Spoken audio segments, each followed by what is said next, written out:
What is up, everybody? Welcome to another episode of our hip hop review. This is your boy Reg in the building. Of course, I got my lovely co-host Ashley. What up? And today's album we are going to talk about today is Happy Impeachment Day, everybody! Happy Impeachment Day! Woo! Yes, motherfucking Trump is finally out the office. Now America can be great Yes. again, but the Republicans still have to vote him out, so we'll see where it goes from there. But Ugh. I just had to put that out there. Album I'm going to talk about is Slick Rick's second album, The Rule Is Back, released in 1991 on Def Jam Records. Singles this album was released with was I Shouldn't Have Done It, Mistakes of a Woman in Love with Other Men, and It's a Boy. And producers include Russell Simmons, who's an executive producer, Vance Wright, very dope producer by the way, Slick Rick and Mr. Lee. Okay, so before I get into this album, Ash, I always want to ask my lovely guest, how did you get into Slick Rick? The first Slick Rick song I've heard was Children's Story, of course, because I used to listen to Sirius XM Backspin a lot Right. because they put all the classics on that particular station. And I know he was one of the people who worked with Montel Jordan for one of his songs back in the day, as well as a song with Will Smith for his Millennium album. That's how I got into Slick Rick. Got you. Okay. To me, I got into Slick Rick because I want to say like the first song I've heard was Dougie Fresh's "The Show," which everyone should know that song. Classic hip hop song right there. And I was just so amazed by how the production of that song, how unique that song was, and shit like that. And then of course, y'all might call me crazy, but you remember that one Chameleonaire song, "Hip Hop Police" with Slick Rick? Dang, I forgot about that one. Ah, shit. Yeah, so basically what happened was that was really when I found out who Slick Rick was and shit like that. So yeah, I just always loved that track right there. And so with that being said, I've heard of course the Great Adventures of Slick Rick, which I me trying and Mike reviewed last year and stuff like that. Very dope album and stuff like that. Dope review by the way. And I just felt like that was a very unique hip hop album and shit. And one thing that I've always learned about Slick Rick, which I'm gonna talk about more about this review, is just his fucking flow, his fucking flow and shit. Excuse me, right quick. It's his flow basically and shit like that. And I'm gonna talk more about that during the review. It's just very immaculate and shit. So, with that being said, excuse me. With that being said, he was after the release of The Great Adventures of Slick Rick in 1988. He didn't really have that much time to celebrate his success because his career was taking a very some crazy turns by the way. Because if you guys don't know about Slick Rick, he's a shit talker, pretty much. He is a shit talker, and a lot of times his mouth kind of got him in trouble at times and shit like that. And he's got into it with a couple of times when he did his interview where he dissed the West Coast. Actually, he was saying throwing some shots at Tone Loc, saying the West Coast was garbage and shit like that. And pretty much he threw some shots at Run, Run of Run DMC. And crazy thing was his manager was Russell Simmons, Run's brother and shit. And there were stories that he went on tour with Big Daddy Kane, and he pulled out a gun on Big Daddy Kane too. Yeah, he pulled out a gun at Big Daddy Kane at one point. And Big Daddy Kane, I think he said that on a Vlad TV interview at one point. And a lot of people were threatening his life and shit, because as much as I love Slick Rick, he's been always a shit talker. And I say that with like a lot of respect and shit. You know, he's always a shit talker. Just watch some of his vintage that West Coast interview and shit. But then all of a sudden his mom recommended him to have his cousin. I want to say his name was Mark Plummer. Hire him as a bodyguard, but this dude was crazy as hell because of the fact that while he was on the road during the 1989 Def Jam tour, he was like they had a falling out because he was doing like a lot of vicious things and shit like that, and then Slick Rick let him go off the tour. He gave him $3,000 and stuff like that, and then Mark Plummer wanted to extort money from Slick Rick. And after that failed, he made death threats against Slick Rick and his mother. I remember reading one time that Slick Rick came home one time and his apartment had bullet holes all over his door and shit like that. And then he would make phone calls against Slick Rick saying, "I'm gonna kill you and your mom" and shit like that too. So around the time 1990 happened, he had bought a gun and he was ready to take things no matter what, by any means necessary. So one time, Mark Plummer, he pretended to be like a UPS driver, and he wanted to deliver the package to Slick Rick. And once Slick Rick knew it was him, he pulled out his piece and he shot at Mark Plummer and one of his friends who was like an innocent bystander. And so once I think the cops heard it, and then silence happened. And then this was after they had like a physical altercation. Slick Rick happened to drive and shit like that, and he ended up crashing into a tree, and that's when the cops happened and shit. Now, this was always crazy because the Great Adventures of Slick Rick. As much as I love that album is eerie as hell because he had this one song called "The Moment I Feared," pretty much a very similar song, and you have to hear the song for yourself, Ash, because talking about how he was having this robbery and shit like that, and next he got caught by the cops and shit.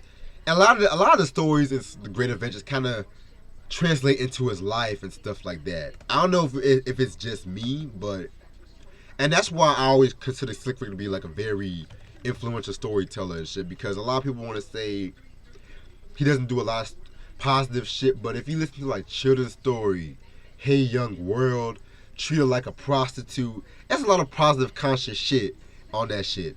And yes, I said conscious shit and Treat Her Like a Prostitute. Listen for yourself, people, but I gotta sip my green tea on that one. So, Slick Rick was arrested and shit like that. And, his cousin ended up getting killed. His cousin, actually, I think his cousin ended up getting arrested or he got shot at. I don't know what happened with his cousin. I think he got killed. He got shot and killed and shit, but.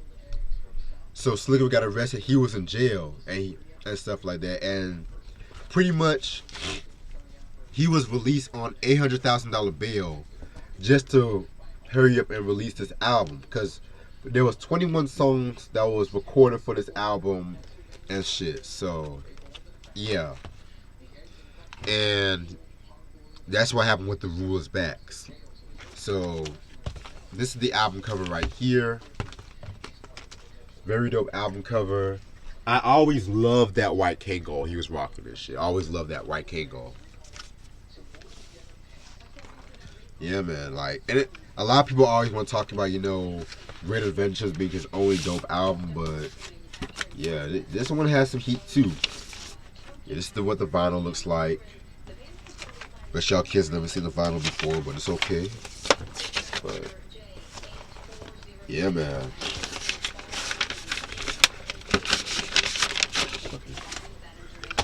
So yeah, I think this is Slick Rick.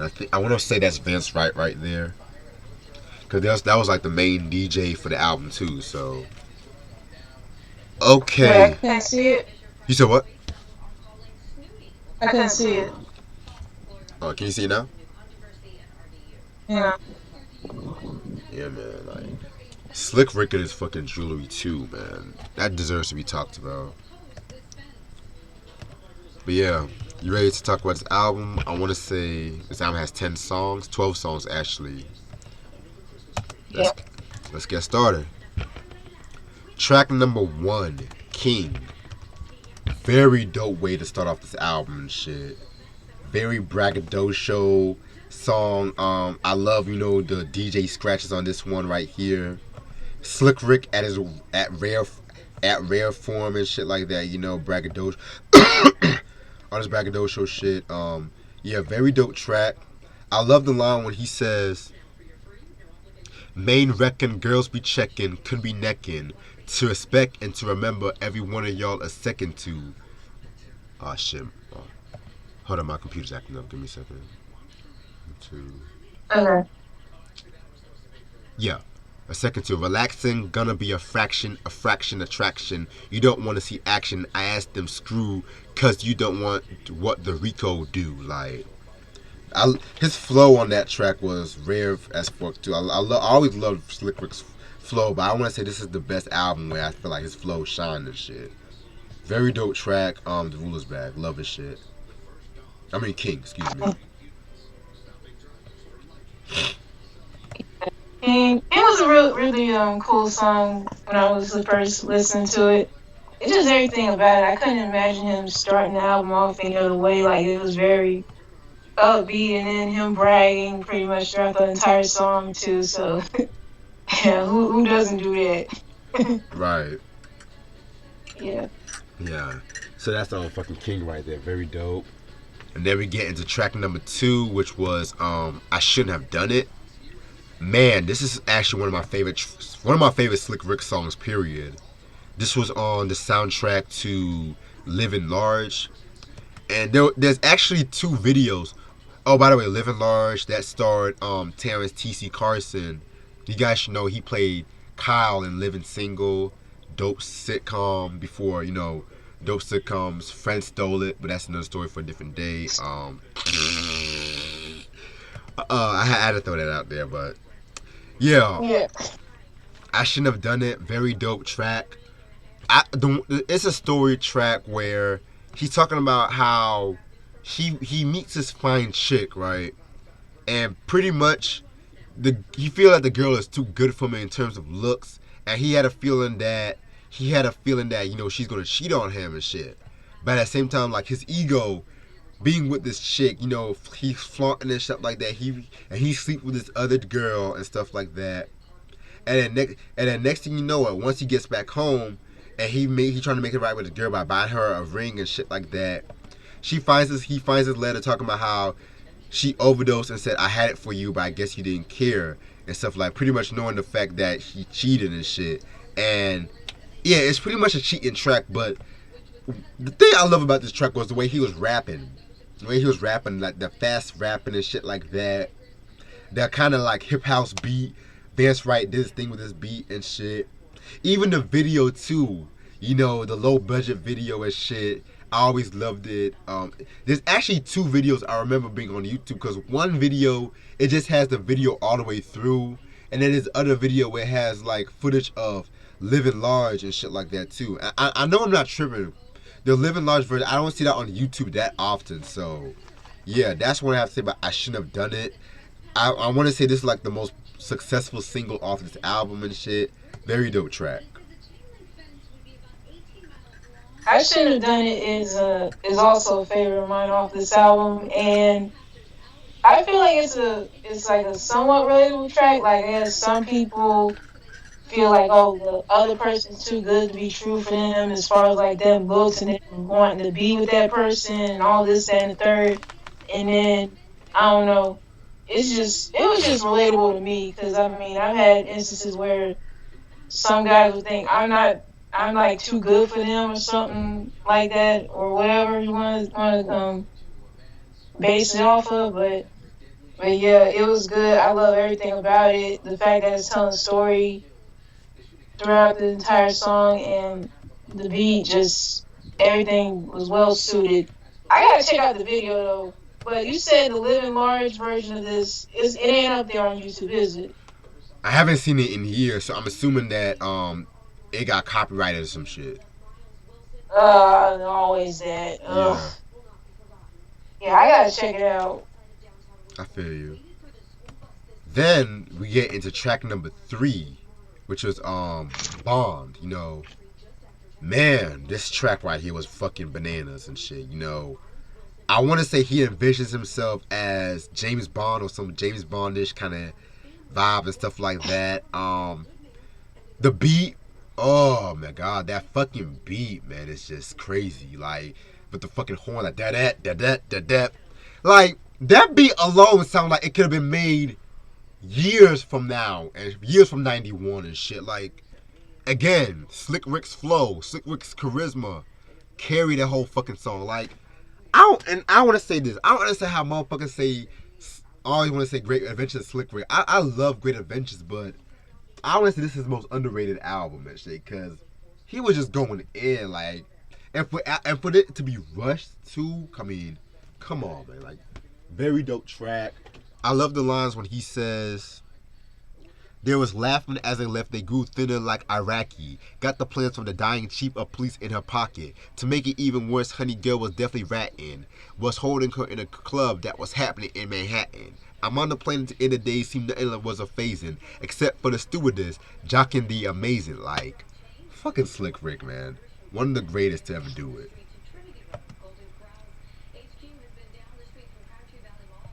Yeah, the title Bond just really says it all. I already knew like him going in on it. He was already talking about James Bond already, like him envisioning himself being him, being that the slick man that he is, and all that stuff. I mean, he really went in on it. I just could not believe it. Like with his delivery, his flow, and everything on this song. I was like, damn, I'm surprised this wasn't a single. Exactly. Well, at the same time I'm surprised, but at the same time I'm not because maybe because it was rushed as fuck, and they probably thought like a James Bond as like a gimmick or some stuff like that. But it is what it is. I feel like the song was dope the way it is and shit like that. Um, that's like the third straight fire track though, man. Track number four, Moses. So we get from a cheating track to a James Bond track, and now we get into like a religious track called Moses and stuff like that. Pretty much retelling like the Moses and stuff like that. Moses, how he came, how he came into power and stuff like that. That's pretty much the best way to explain it and shit. Yeah, this song was pretty solid. I'm not my favorite song, but I felt like it was pretty original, especially for '91. I kind of compare it to Biz Marquis' Romeo and Juliet because he kind of retold Romeo and Juliet in '91. Ironically, that album was released in '91 too. Kind of retold it in a hip hop fashion and shit. Um, I Need a Haircut, dope album. You guys check that album out. We did a review on that years ago. I mean, last year too, or earlier this year, whatever. Yeah, Moses. I really wasn't expecting him to like switch it up on this album like the way he did because it's like he was telling like a story with this one as well, but from a religious standpoint, that kind of threw me for a loop. It was just unexpected of mine, but it was an okay song to me. Like it's not a favorite of mine off here either, but I commend him for doing the song the way he did it. So Okay. I'm gonna let you go to Tonto because I'll be right back. I gotta do something right quick. okay, all right. Tonto, I had no idea what he was talking about in this song at first. To be real. Oh my god, the noises in like in the background of the song, it was like, what the hell is he doing with this? I mean, it wasn't bad, but at the same time, it just came out for me. I,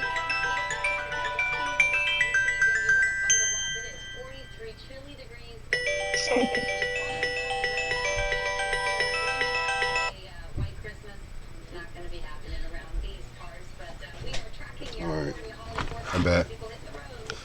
okay, yeah, I was just giving my thoughts on Tonto. I wasn't sure if you heard me because I guess your phone was ringing. So Oh, what did you say?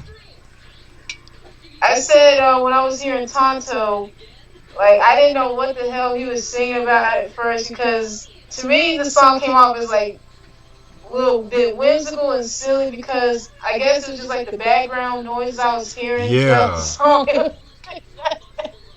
I'm like, what the fuck is he doing with this?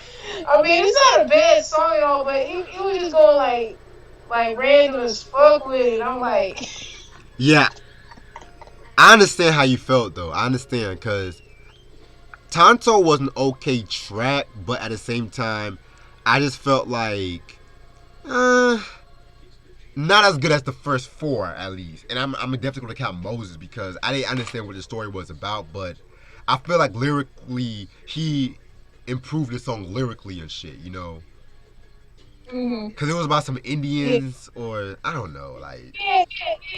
I was about to say like I felt like I heard that name Tonto before, but one of those old western shows my mom used to hey ya, watch. hey ya, hey ya, hey.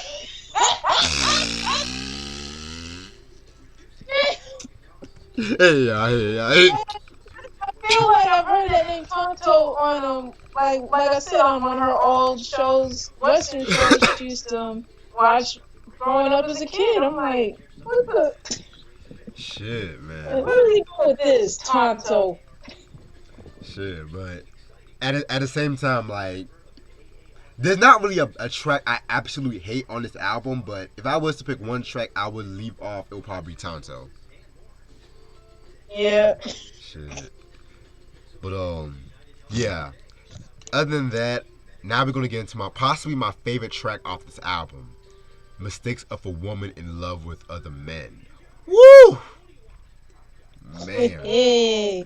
First of all, the beat that fucking I want to say that's the they used the Dave and Ansel Collins sample. Oh, that is cold as that dun dun dun dun. Yeah. Oh, that's like one of them cruising late night kind of beats and shit, man. Like, okay, I gotta get that out the way, but I love this fucking track.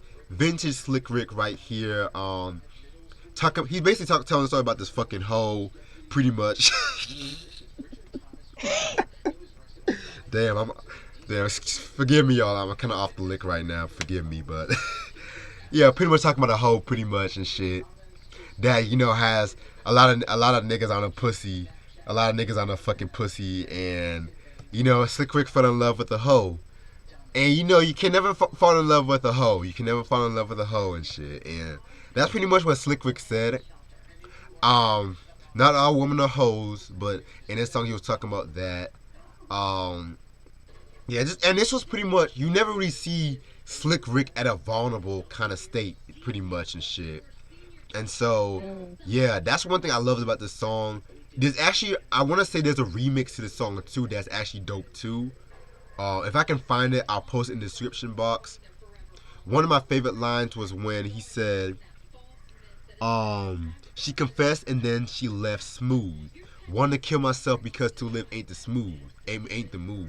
Broke hearted again, it offended that I pretend mistakes of a woman in love with other men. And then he repeats that line a couple of times and shit. Very unique song. Again, like one of my favorite Slick Rick songs. I would definitely put up there with Hey Young World and fucking Children's Story and stuff like that. So very dope song. Yeah, this is another song I love off this album along with I Shouldn't Have Done It.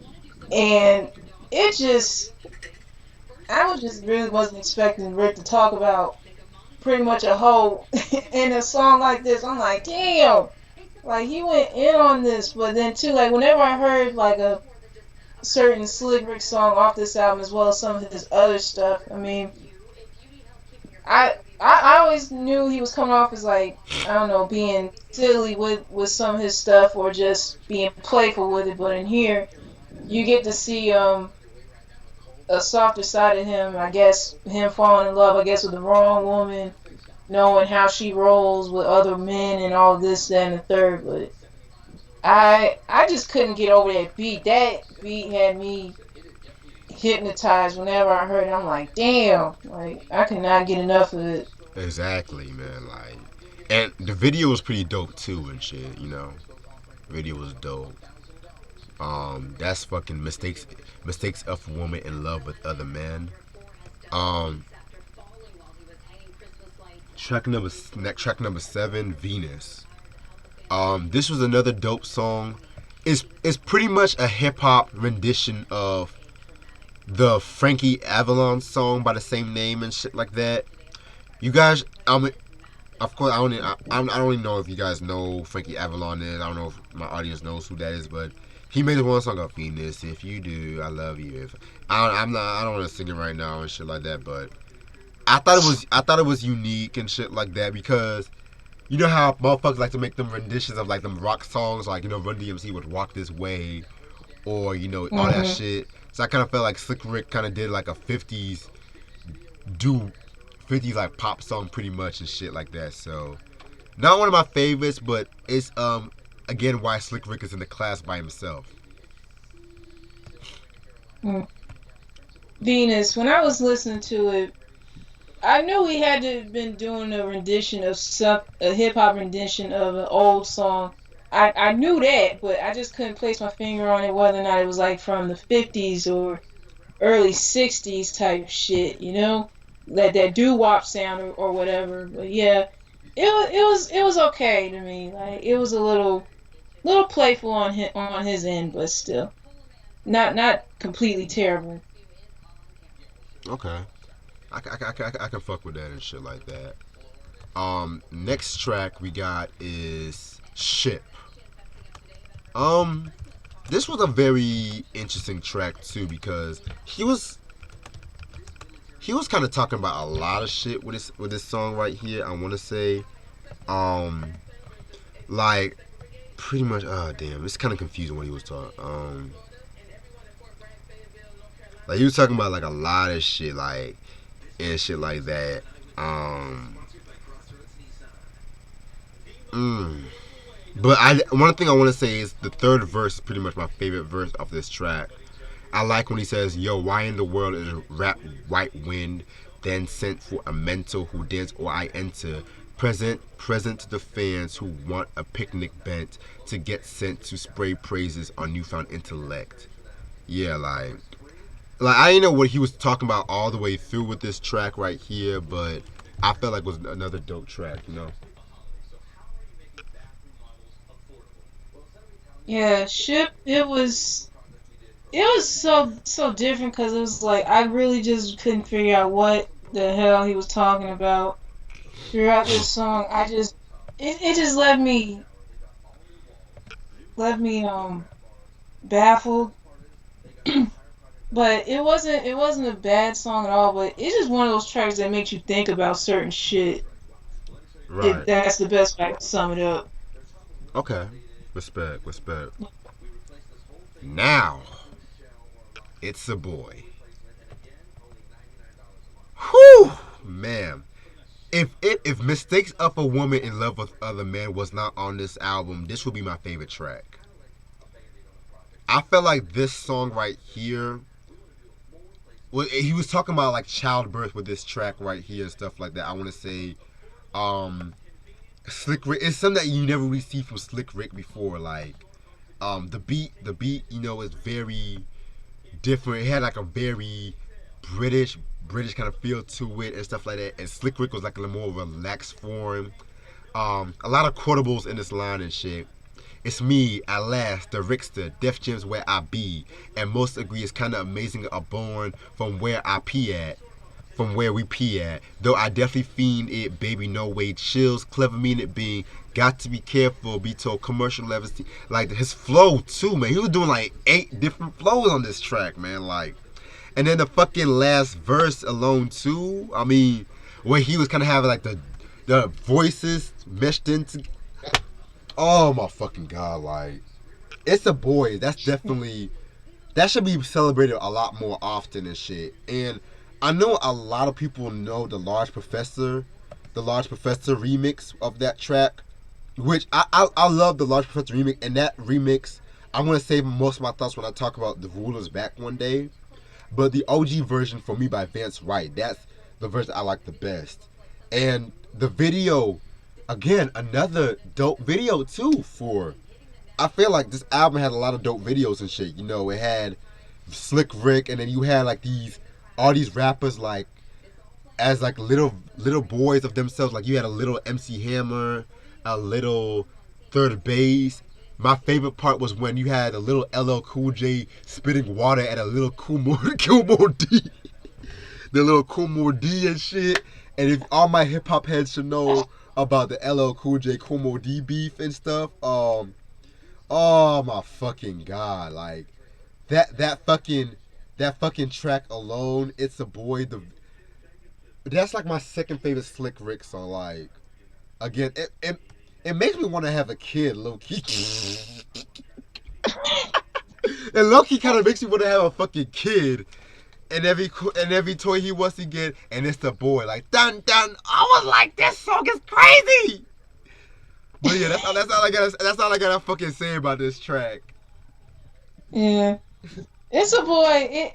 I knew it had to be something dealing with childbirth. I kept thinking about what I guess him like witnessing the birth of his own kids. I thought at first, but it's something I would never expect him to talk about. I mean, other than Will Smith, when we talked about Big Willie style, just the two of us. I mean, this song here, I consider this as a favorite of mine as well. But I had no idea the video like feature the baby versions of those people you just mentioned. I gotta check that out. But Yeah. it's it's a great song. But yeah, it does like make people think about having kids at some point. But yeah, good song here. For real, man. Like, and the video is funny too because, like, this was really the concept was very before. Like, a lot of people want to say Biggie's "Sky's the Limit" was like originator of that shit, which I love that video too by Spike Jones. But that video alone for "It's a Boy" and shit like that was very unique and shit. All them little rappers and stuff like that, they definitely immaculate and like got in their role and shit. Like I was dying. I kept replaying that part with Eric B and Rakim. They had an Eric B and Rakim. I was like, yo, this shit is tough. Yo, and then they had the MC Hammer little nigga doing the fucking dance. I was like, Slick Rick giving respect, giving props to Hammer. I'm like, yo, the song, the video, classic. That's all I'm gonna say. All right. Track number 10, Top Cat. This was named after the classic Hanna-Barbera show. You remember that show, Top Cat? Yeah. Top Cat. Yep. Yeah, that was my. My parents remember that cartoon. Yep. Hey TC, yo, Top Cat. That was my nigga though. He was like, what we gotta do, fellas. We gotta get on the move. Love the way that nigga be talking and shit. Like, fucking Top Cat, man. That nigga was a fucking player. Yeah. Man, that's like one of the most underrated Hanna-Barbera cartoons ever. You don't hear that getting mentioned one bit. No. But yeah, that was a very dope track right there. Very dope track. Kind of like a storytelling braggadocio kind of track and shit. Calling himself Top Cat. I like the line where he says, "The rest is firm, being a trap as the horn adopt cat. Better be good, little kitty. Hooker don't pop a crack, cause I'm Top Cat." Nigga, like, this nigga Slick Rick. This nigga Slick Rick. Oh my god, this nigga Slick Rick is crazy. Yeah, that's all I gotta say. That's all I... Yeah, the minute I heard the title of this song, I knew he had to have been referring to that classic cartoon, Yeah. Top Cat. Oh my god, it it's another track that's pretty much him bragging and shit, kind of like what he did with King on earlier in this album. Yeah. Yeah, I was like, dang, he really think he really is Top Cat. Imagine if he would have had the video and like doing some of the shit like Top Cat did, like flipping a coin while holding the cane while walking down the street and shit. Like For real. I can see that though. For real. Nah, those motherfuckers, them little them henchmen, they be always killing me. Like, that's the kind of friends I like. Them down, the ride or die friends and shit. Cause every time Officer Tibble be coming out of nowhere and shit, hey, what's going on? They be always having Top Cat's back and shit. Those are the type of niggas you can't find friends like that though. But No, you really. for real, I'm gonna let you get to Runaway right quick. I'll be right back. All right, yeah. Runaway was another favorite of mine off this album. It was just everything from beginning to end that I could not find nothing wrong with. I mean, like this entire album was like pretty much. I'm probably like getting ahead of myself here, but pretty much this entire album has been great so far. But especially like with certain songs that really either just stood out to me the most, or I consider my favorites as well. This one here is another one that I enjoyed playing a lot. Yeah, Runaway is another favorite You said off this album. Yeah, you said Runaway is another favorite. Yeah. Oh yeah, yeah. This one's very dope, man. Yeah, Rick was Yeah, going. You said what? yeah, another thing I noticed off this album, I noticed he sampled Lottie Dottie like 4 times for Yeah, like certain songs off on here. exactly. Cause you gotta also understand, like Lottie Dottie is like one of the most sampled, not just hip hop song, one of the most sampled songs. Period. So, your favorite producer, sample, your favorite rapper, your favorite singer, shit. Like I don't know and shit. Like, but I don't blame Slip because Runaway is another dope track right here on his little paranoid, on his little paranoid shit. Like the rhyme schemes again. The rhyme schemes again was amazing and shit like that. Yeah, man, very dope track right here, Runaway. And then the last track we got is Slick Rick the Ruler, which is pretty much, I want to say, a continuation of Teacher from the Great Adventures of Slick Rick. I want to say and shit, but yeah, man. This is an alright song. Not really one of my favorites. It was pretty alright and shit. You know, that's one thing I got. Not really one of my favorites though. Yeah, this song here, it reminds me of like those that house music type songs here, like where you could like listen to like at a club or at someone's house party or something like that. That's what the vibe I got off this. But my only issue with this was I don't think this should have been like a 6 minute track here. Like I would have been fine if it was just like 2.5 going on 3 minutes. That's just me. I feel you though. I feel But you. it's not bad or anything. It's just I felt like it was a little too lengthy for my taste. I definitely understand about that part. Definitely. Hmm. Shit. But yeah. So, Slick Rick, the ruler's back. Man. You know, a lot of people want to talk shit about this album, saying it's a bad album, the production was rushed. I'm sorry. I have to say fuck the critics at this point. This is Yeah. a very good album. It's a damn near classic.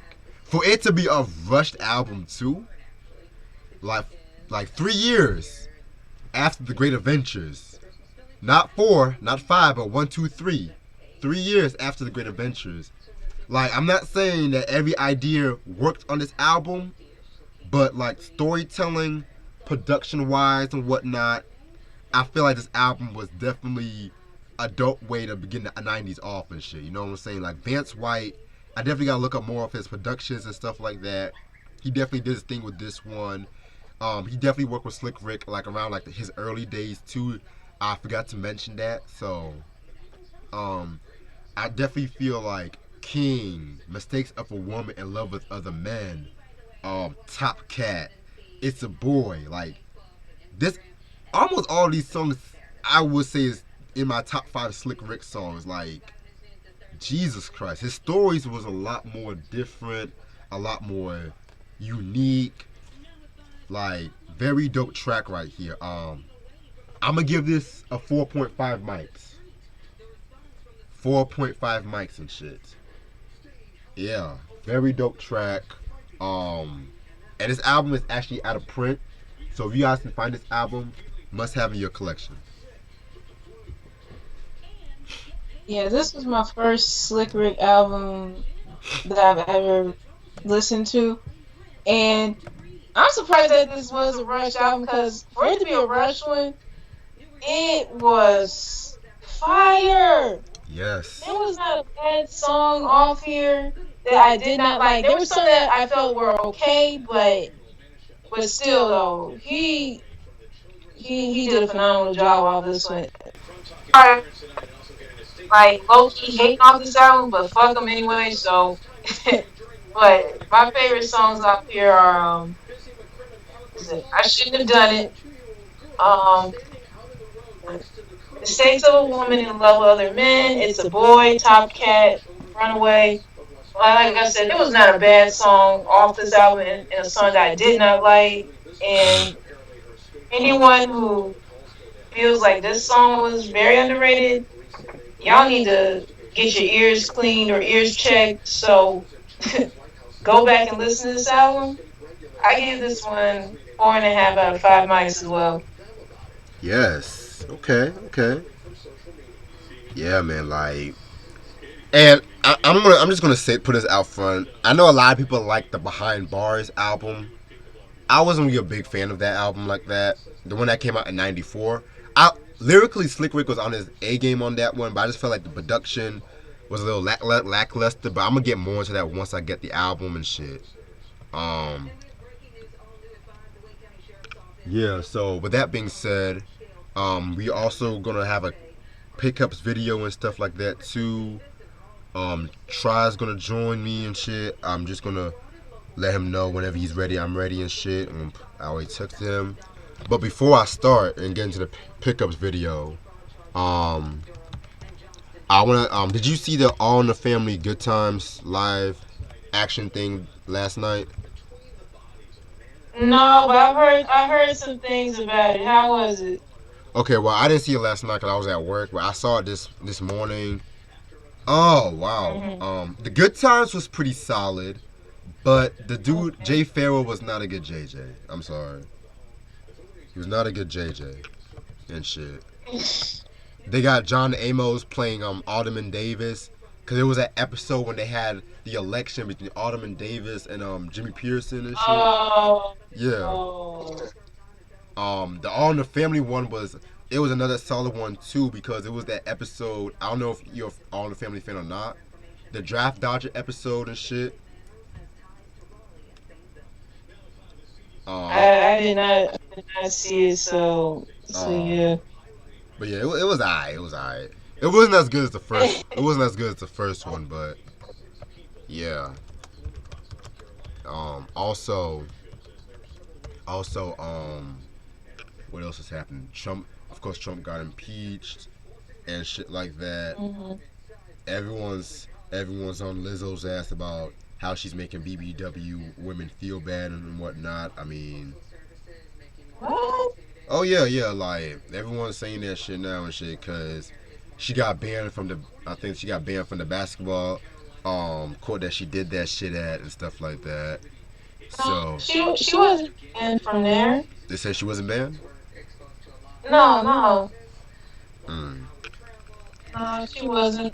Because one of them entertainment um news stations was talking about it. Oh wow. Okay. Shit. Um. What up? I mean, I don't condone what she did myself, but still, I mean, But she wasn't banned though, you know. Mm. Uh, I'm just surprised that she said her bare ass on dirty ass benches, but okay. Yeah, like you know how many asses sat in them seats? True. Great. Yo, what's up, Try? It's great. Hello. Hey, Ashley. They try. Yeah, Shit. man. So before I start the pickups video, what did you actually hear? The rulers back by any chance? What? Did you hear the Slick Rick album? The rulers back. No, I didn't. I never heard that one. I heard the first one and Behind Bars, and I got Hold up. the artist storytelling. Oh, okay, got you. I did. Give me one second. Let But me. I never. Yeah. Yeah, I'm just trying to fix this camera shit because it just got fucked up. But continue. Yeah, but yeah, I gotta hear that. Who was back? I never heard that one. Oh yeah, man. I feel like it gets unfairly hated on low key. It's everyone wants like everybody wants a Great Adventures of Slick Rick Part 2 pretty much.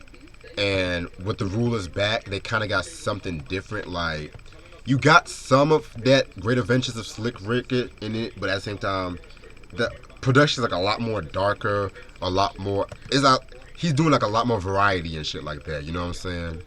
So that's what I have to say about that. Shit. But I'm gonna lock my door right quick and I'm gonna start this pickups video.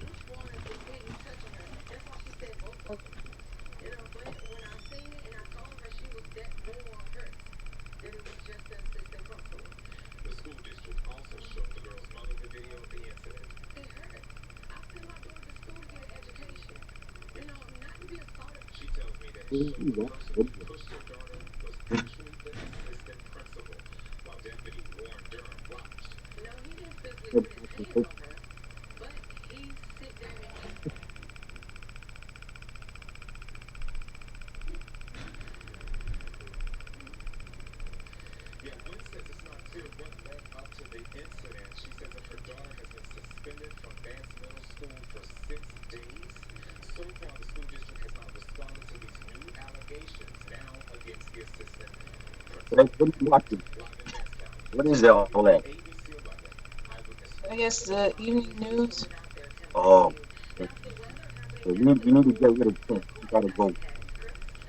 Yeah. We were just talking about the fact that he's impeached. Yeah. Thank God. I know. Trump. All right. Everyone gets sick.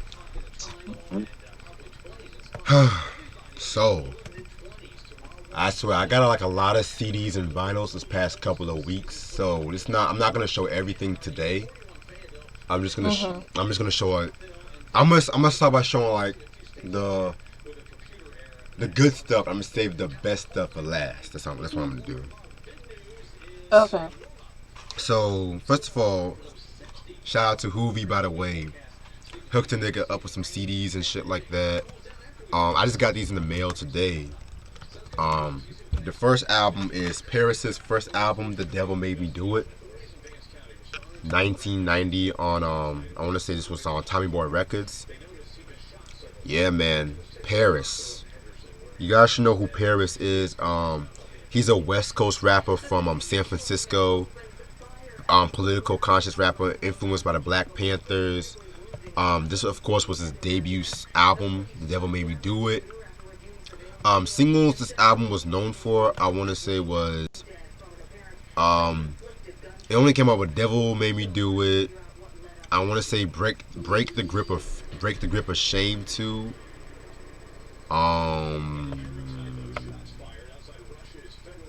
Yeah, Devil Made Me Do It and Break the Grip of Shame. Yeah, man, this is a very dope album. Very dark, very political and shit like that. Paris always known for his political shit. Like, Tommy Boy Records when, fuck Tommy Boy Records by the way, but at the same time, they came out with some dope shit. Yeah, man, this is a very dope album. Ebony, very dope track. Panther Power, The Hate That Hate Made. yeah, I definitely gotta re-listen to this album and shit. So yeah, man, this is Paris, where the devil made me do it. If you can find this album, must have in your collection. Y'all listen to Paris, right? Yes. Okay, okay. Yep. Underrated West Coast artist, man. Very underrated. Very. Yeah.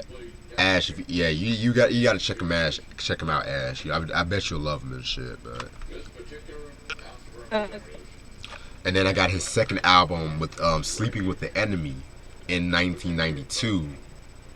This was released on Scarface Records and shit. In my opinion, his best album, in my opinion. Scarface Records actually being his own record label. Um, yeah, this was his best, and this was actually his most controversial album because this was, of course, released around the LA riots time. Um, George Bush Sr.'s election, pre-election and shit. Cause he had this song called "Bush Killer," which was like him trying to kill, assassinate George H.W. Bush, and then you have songs like "Coffee, Donuts, and Death," talking about police brutality and cop killing and shit. Singles album was known for. I know "Days of Old" was a single. That was a very dope song, and Asada's song too, and pretty much "Bush Killer" that was a single too. So Right. yeah, but this was a lot more darker. Very dope album from '92 from Paris and shit. Yeah, man. Very very dope, and this album also features a young DJ Shadow on production too. So just something to throw out there. This is Paris was Sleeping with the Enemy. Alright, any of y'all got anything? I know Ash got some things to show too. oh yeah, yeah, yeah. It ain't much. I know I was mentioning to Reg earlier before the review that this past Sunday I got Jay-Z's 444. Whew. Yeah. Yes. Okay, okay. Yeah, because I know you said something about wanting to talk about that. Yeah, I was thinking about having like a two-part review on 444, like doing one part the review and one part doing like 444 versus Lemonade or some shit. Yeah, Like have like yeah, yeah, probably piss these feminists off somehow, some way.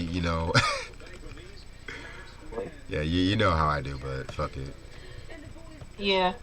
Another thing I got is Janae Aiko's Sail Out. Ooh, okay. Yeah. That's Yeah, dope. I thought they didn't have any more of these, but I got lucky and I found it on Amazon for a good price. So yeah, Nice. yeah, Okay. yeah, that one. And I got what else I got? I got Solange's this one here, Seat at the Table. Like that. Yes. Yeah, I always told myself I wanted to get my hands on this, and I finally did. Yeah, yeah, I got that. I got another Jay-Z album that I know y'all talked about, I think, a few months back. Uh, This one here. oh Ah! God. Oh. Oh. Oh. Oh, Yeah, trash. yeah. Oh man.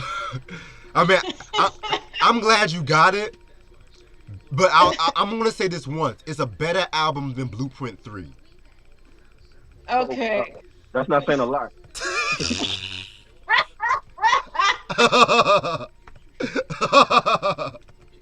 Yeah, because I mean, I was just typing in on Amazon Jay-Z albums or Jay-Z CDs, some that I know y'all talked about, and I was thinking to myself, okay, which ones I know that they've talked about that I'm planning on getting.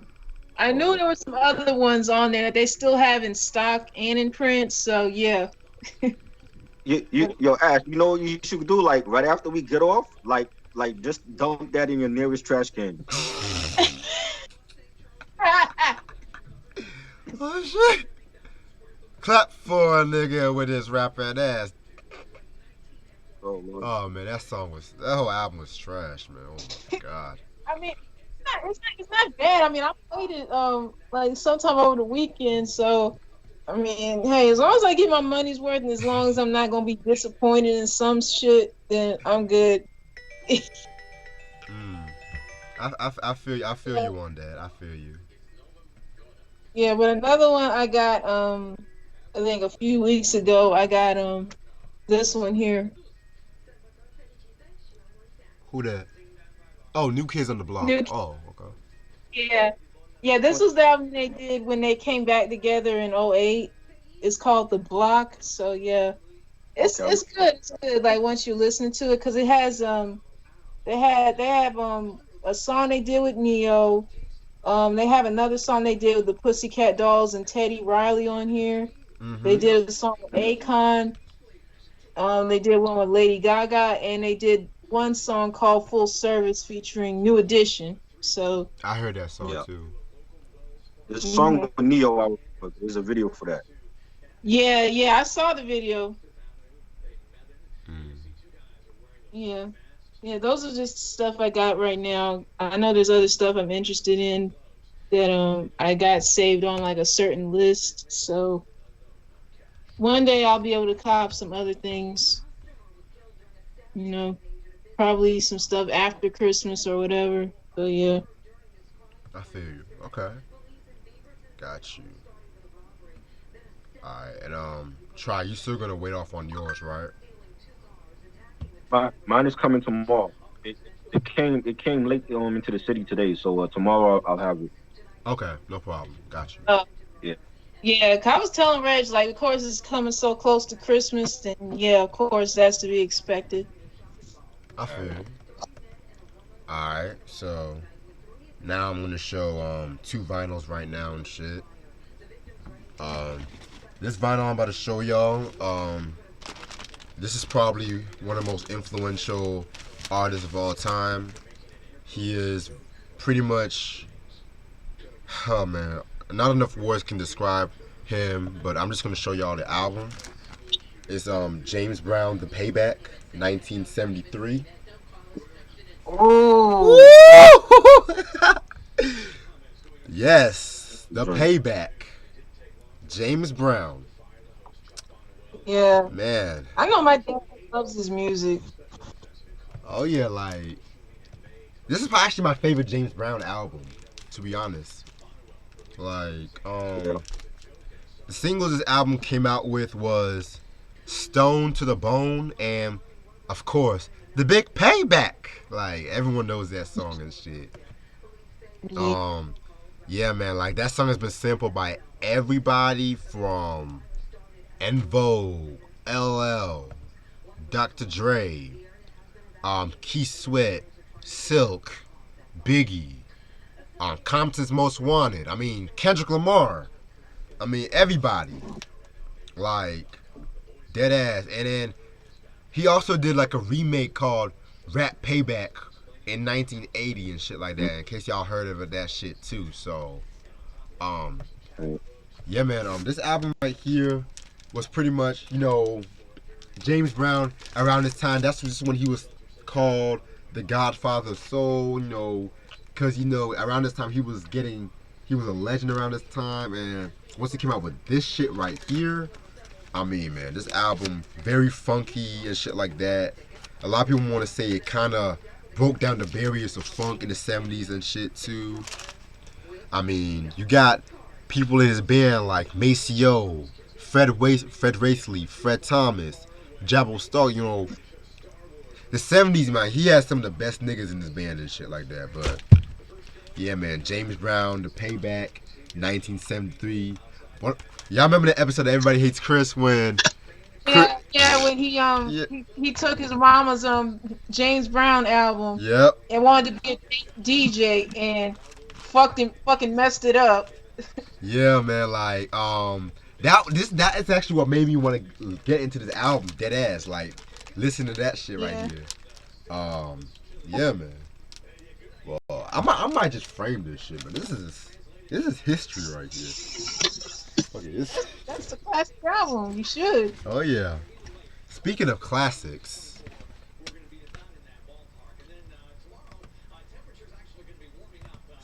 I got the Thriller album and shit. You got Thriller on vinyl? Yeah, I got Thriller on vinyl, OG copy. Oh, okay. Yeah, I was about to ask if you got the original or the 25th anniversary. Yeah, man. Everyone should know about Thriller. By Michael Jackson, of Yep. course. Um, Hmm. I want to show y'all something. I want y'all opinion on something. Okay. Yeah. Hey, Try, you still there?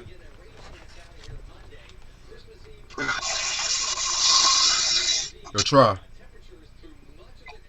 Yep. you good? Yeah. Yeah. Oh, okay. Does this look like a coincidence or not?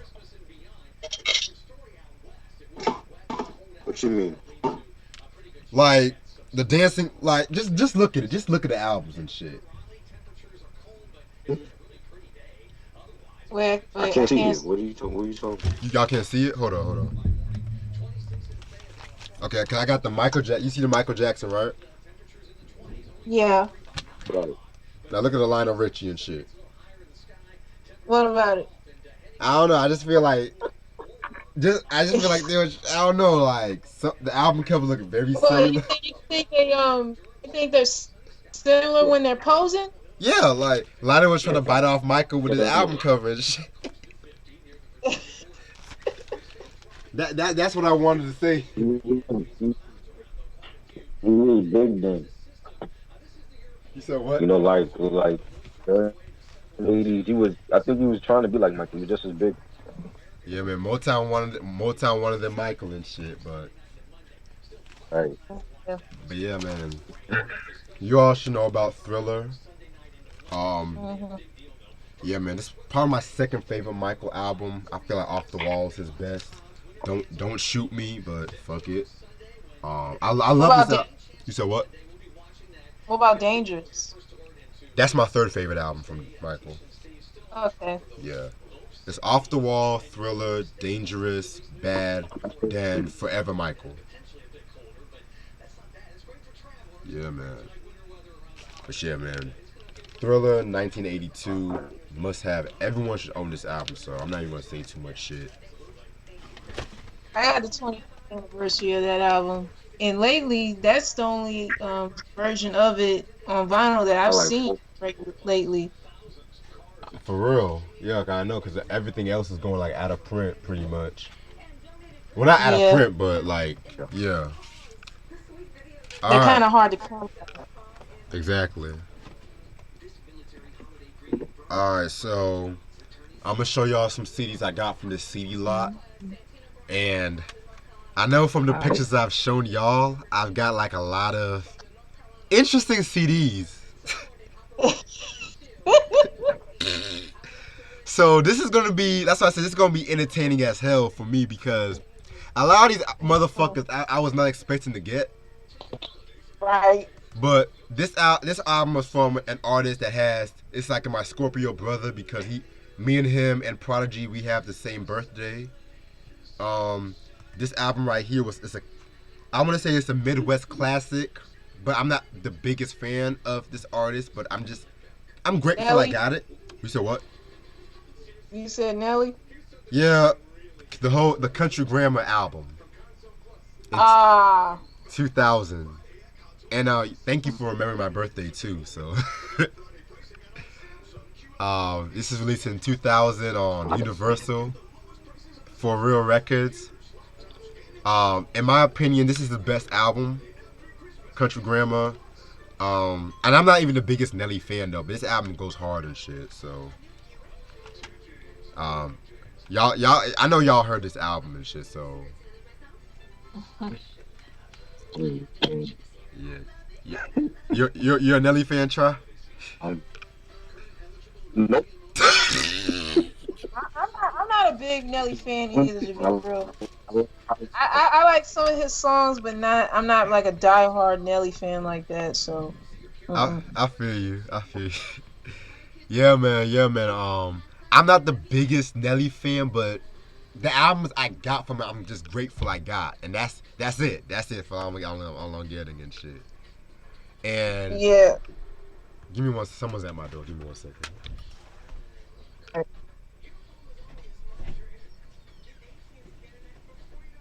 Yeah, but for those of you who don't know, this was Nelly's first album. Singles album was known for was Country Grandma, Hot Shit, EI, Mhm. Ride With Me. Yeah. Fucking love that song, Ride With Me. Um, Yeah. Batter Up. Yeah, man, this album was fucking actually a pretty dope album. I would go as far as call it a classic. Fuck it. His best album and shit. Yeah, man, like when he was with the fucking Saint Lunatics, man, that's all I'm gonna say. You know, before him and I say after Nellyville, it's when he got. And I'm not even the biggest Nellyville fan like that, but still. This is Country Grammar, Nelly, 2000. This album should still be in print. And then I'm gonna show y'all is Nate Dogg with Music and Me. Oh. Yeah. I wanna say this is his second album. I wanna say this is his second album. That was the first one. You said what? I think that was the first one. Nah, his first one was G Funk Classics. Oh yeah, that's right. That's right. Okay. Yeah, this was released in 2001. Very dope album. Like, I don't know which one is better, Music and Me or G Funk Classics, but this song, I mean, singles album was known for. I think it only came out with one single, which was "I Got Love." Like everyone knows that shit. Yeah, man.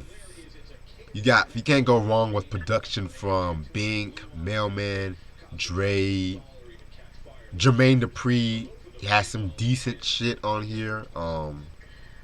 Yeah, man. This was like a pretty traditional West Coast album and stuff like that.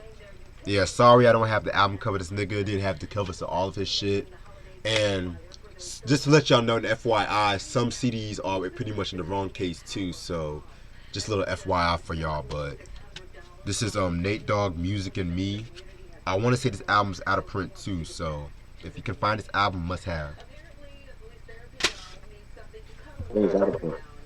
Yeah. I'm not. I won't be surprised if it is. Yeah. Alright. Then I want to show y'all Kelly Price's first album, Soulful Woman. Yeah, this motherfucker didn't have a case either, but fuck, I don't care. This was released in 1998. Kelly Price, no, excuse me, I fucked up. 1996. Wait a minute, hold up. No, it was released 98, but they put 96 on here for some reason though. I don't know why, but y'all should know who Kelly Price is. R&B singer, whatnot. Just pretty much on one of my. I'm not the biggest Kelly Price fan, but this song has some dope cuts on it. Only single this song has. You said what? I think she's good. I think she's underrated. She's underrated singer. Oh yeah, I'm not. She is underrated and shit, but I'm just not really too big on her music like that, you know. Cause I pretty much only know this album and stuff. So. Is that the song with Kelly and Ayn Rising? That's what she did. You said what? I gotta name this song. That the song she did is that the album where she had the song with Ron Isley and R. Kelly? Yeah, the Friend of Mine remix. Yeah, I done. Yeah, man. I'm surprised. Friend of Mine was the only single from this album. I'm surprised about that. Oh. Yeah, because like I recently watched her Unsung not too long ago and shit, and I could have sworn there was another single. But yeah, she was big like in '90s. Like she was big because she got her start pretty much as like she was introduced to Tommy Mottola and shit like that, and then she got to start as a background vocalist. Biggie's More Money, More Problems, Mariah Carey's Fantasy, But her real breakthrough was Whitney Houston's "The Heartbreak Hotel" from the "My Love Is Your Love" album. Dope album by the way and shit. But yeah, definitely I might do a review on this album one day. This is Kelly Price, "Soul of a Woman," 1998. And I want to say this album is try. Is this out of print by the way?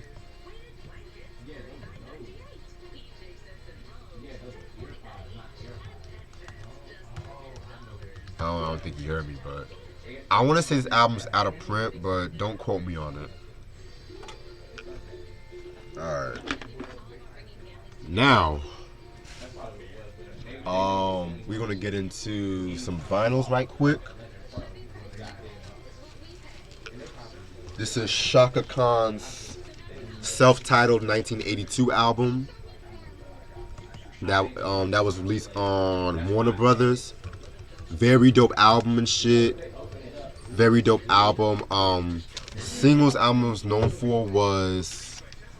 Give me 1 second. Only came out with it came out with a cover of the Michael Jackson song "Got to Be There" and shit like that. It wasn't a single, but "Slow Dancing" with Rick James. Whoo! My fucking god. That shit right there is fire, man. Like that shit right there, man. But it wasn't a single, but it was a popular song around that time and stuff. Yeah, and "Tearing It Up" was a single too. That was the other single. Yeah, this was released when she. I think this was released around the time when she was getting ready to leave Rufus and shit like that. This is her fourth solo album and pretty much my favorite solo album from Shaka, in my opinion.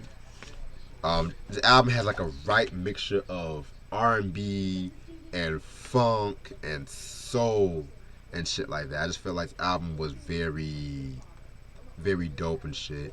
Unfortunately, this album has never been released on CD in the United States. Oh damn. Yeah, never been released on CD and shit. Very successful album at the time, but yeah, just never was released on CD. But the UK got it on CD, so Lucky.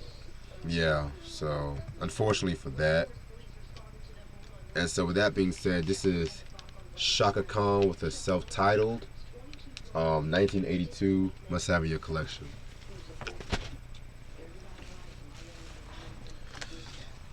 Then we got Steve Martin with "Comedy Is Not Poetry," released in 1979. Yeah, listen, me getting to more stand-up albums and stuff like that. Steve Martin, you guys should know who he is. Dope comedian, author, actor, whatnot. He was pretty much, to put it bluntly, he was pretty much the first rock star comedian and shit. Like, this was a cat that was performing in stadiums in front of thousands of crowds. His energy around that time too was just something that you never really seen in a comedian before. Like this nigga that was jumping around, doing all this crazy shit, dressing up in drag and album covers and stuff too. I mean, this was actually nominated for a Grammy Award for Best Comedy Album in 1980 and shit like that. Yeah, man, and it was crazy because around this time too, he was kind of easing away from stand-up comedy around this time and stuff like that, because he was getting into acting and writing more and shit. So yeah, man, this is Steve Martin with "Comedy Is Not Poetry," 1979. Jesus Christ. Yeah, man. Expect a review on that album one day. Expect a review. All right, let's see what I got. I'm gonna save something that y'all been waiting for. You know what? I'm just gonna show it to y'all because I'm gonna get it out there. This is an album everybody, for some magical reason, wants me to talk about. Uh-oh. Is it good or bad? Oh, it's trash. It's trash. Oh Lord. What is? Trash review. Eminem What is that? Encore. Oh my God. God. Y'all Who motherfuckers asked are for that happy. review? Who asked for that? Yeah.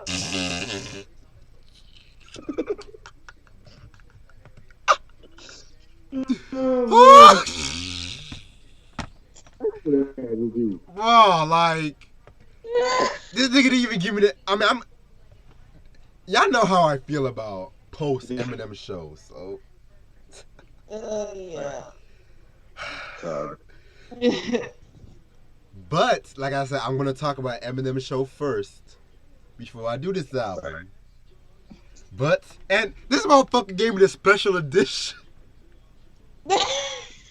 Oh wow, you got to. I didn't even know there was a special edition for that. It's the Shady I didn't know Collect, that either. the Shady Collector's edition. Oh fuck.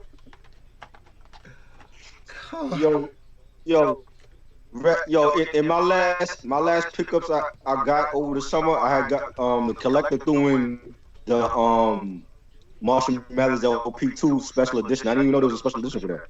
Yeah, that's the copy I got.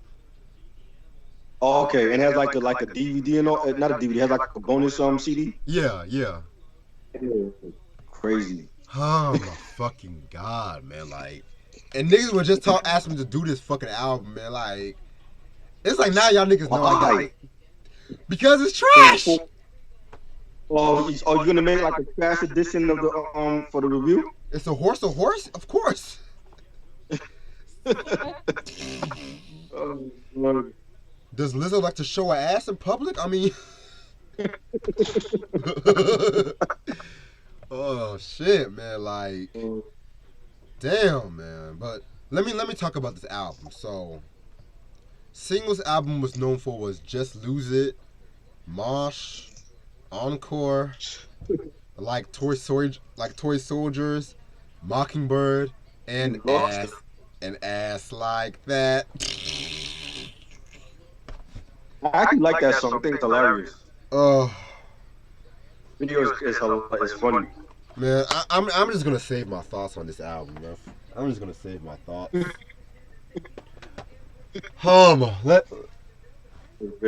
know what? Fuck it. I'm gonna show y'all some more trash, man. Redman's Malpractice. Oh Lord, don't do that.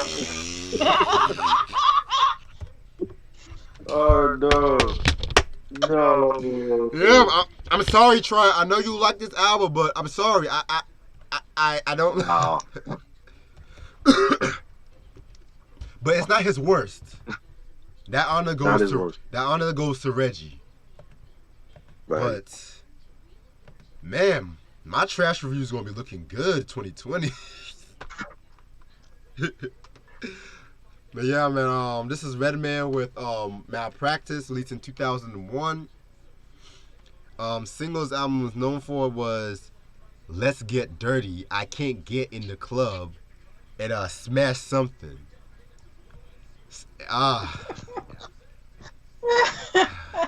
This was around the time when he was doing that song with Christina Aguilera, that I want to say that Dirty song.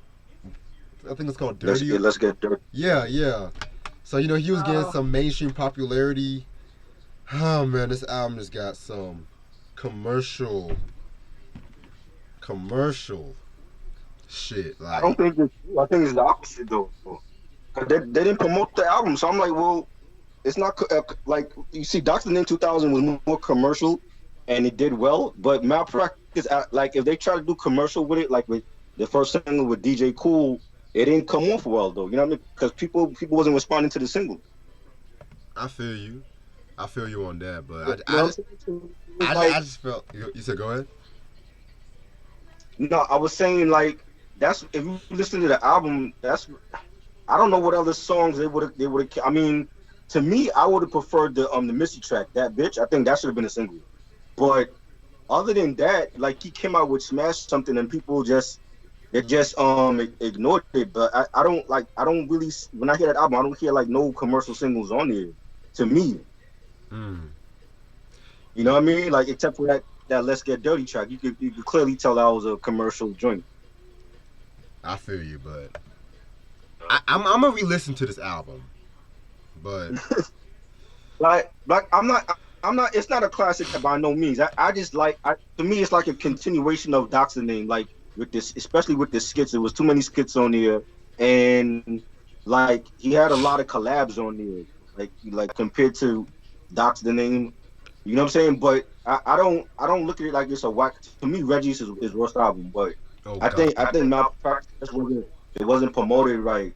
But there's easily I want to say a good 10 tracks that I like on there. You know what I'm saying? Like, Eric Sermon was back to producing on that album, and I feel like he's at his best when Eric is handling the bulk of his production. When it's just Red, I think that's why I didn't like There's a Dark Side so much because he handled most of the production on that one, and I didn't like his production on there. You know what I'm saying? But I think when Eric it was in his pocket, that's when he was at his best. okay, okay. Even though we agreed to disagree on that on there's Okay, a dark side. Yeah, we agreed to disagree, but yeah, I don't if anybody say it's their classic album, I don't feel no type of way about it. I just feel like like like I said, like you have to have been there in '94 to see the reaction, because back then nobody was saying that was a classic album. And then when I jumped on a lot of these hip hop message boards back in the early 2000s, a lot of like undergroundhiphop.com, they had like, I remember people making threads about that album and praising it. I'm like, well, where was this love for it back in '94? Like now it's like 2002, 2003, people saying it was a classic album, and I just didn't see that or hear it in '94. So I'm like, I never felt like it was a classic album to me. I just felt like there was some bangers on there, and I think, like I said, I think people fell in love with the album case more than the actual music on the album. You know what I'm saying? Because that, like that album case is like the most. I want to say the most popular album case ever. Like mm, people, it's like a hard to find commodity now. You know what I'm saying? But to man, me, I love Dr. Name 2000. I love his first album, and I feel like Malpractice was decent, even though it wasn't promoted right. And Red Going Wild was underrated, but I feel like Reggie was his worst album. yeah, we're gonna agree. Reggie was just. Yeah, I'm that just was bad. I'm just like, damn, my name is Reggie. Damn, like, Trust me, you could come out with a better album than that, because I don't. He wasn't focused, and then like I said, like I had mixtapes where he was dropping mixtapes to promote the Gilla House record label, so he wasn't focused on that album. And then at that time, Jay-Z had took over Def Jam. He was a president, and he wasn't looking after like LL Cool J and Method Man, and they all like walked after Jay-Z became president. Ghostface wasn't happy over there, so Jay was more focused on signing Rick Ross and signing Jeezy and Rihanna. That's who he was looking out for at the time, like when he was at Def Jam. So don't forget that Neo. right, Neo, right. So those like veteran artists, they were pushed to the wayside. So that album wasn't promoted, and it wasn't a focused album. I just think he just like that was like a throwaway album for him, just so he could get off the label. Respect. All right. Well, we'll see. Yeah, y'all. If y'all can find that album, is it kind of hard to come by, but it's still. I want to say it's still in print, so or out of print, whatever. No, Is out of print? Malpractice you talking about? Yeah. Yeah, it's out of print. Oh, okay, bet. All right. Yeah. And Doc's name is coming later on this month and shit like that. Yes. Just to let y'all know. 'Cause I know everyone's asking me about that too. So now, I don't know if y'all ever heard about this, but one time Snoop Dogg had a girl group, Yes. Angels. Doggy's Angels. Please believe it. Uh-huh. Y'all remember that Baby Boy scene when baby Jody's mom was about to get it in with what's his name? Melvin. He's like, Jody? Marvin? Please believe it. Yeah, that's I don't know, but yeah, Snoop Dogg had a girl group called Doggy's Angels. This was the first, and I want to say it was the only album that they came out with, and there's a reason behind that too. This was released in 2000 on TVD Records. The girls are Big Shan, Cognac, and Cola. Where the fuck is the Hennessy? hell? Where the fuck is Hennessy, Ciroc, Jimmy Beam? Yeah. Oh shit! Girl. Oh man, but yeah, man. So yeah, I never, I knew he had a girl group at one point and shit like that. Cause I think they did a song for the Baby Boy soundtrack, if I'm not mistaken, or one of the girls. But yeah, singles album was known for only came out with one single, "Baby If You're Ready." I don't even know if I'm ready to listen to this album, but okay. I mean, but this album was caught with some controversy because they actually got into some loss. This is actually the only album because Columbia Pictures, who owned the Charlie's Angels franchise, they sued.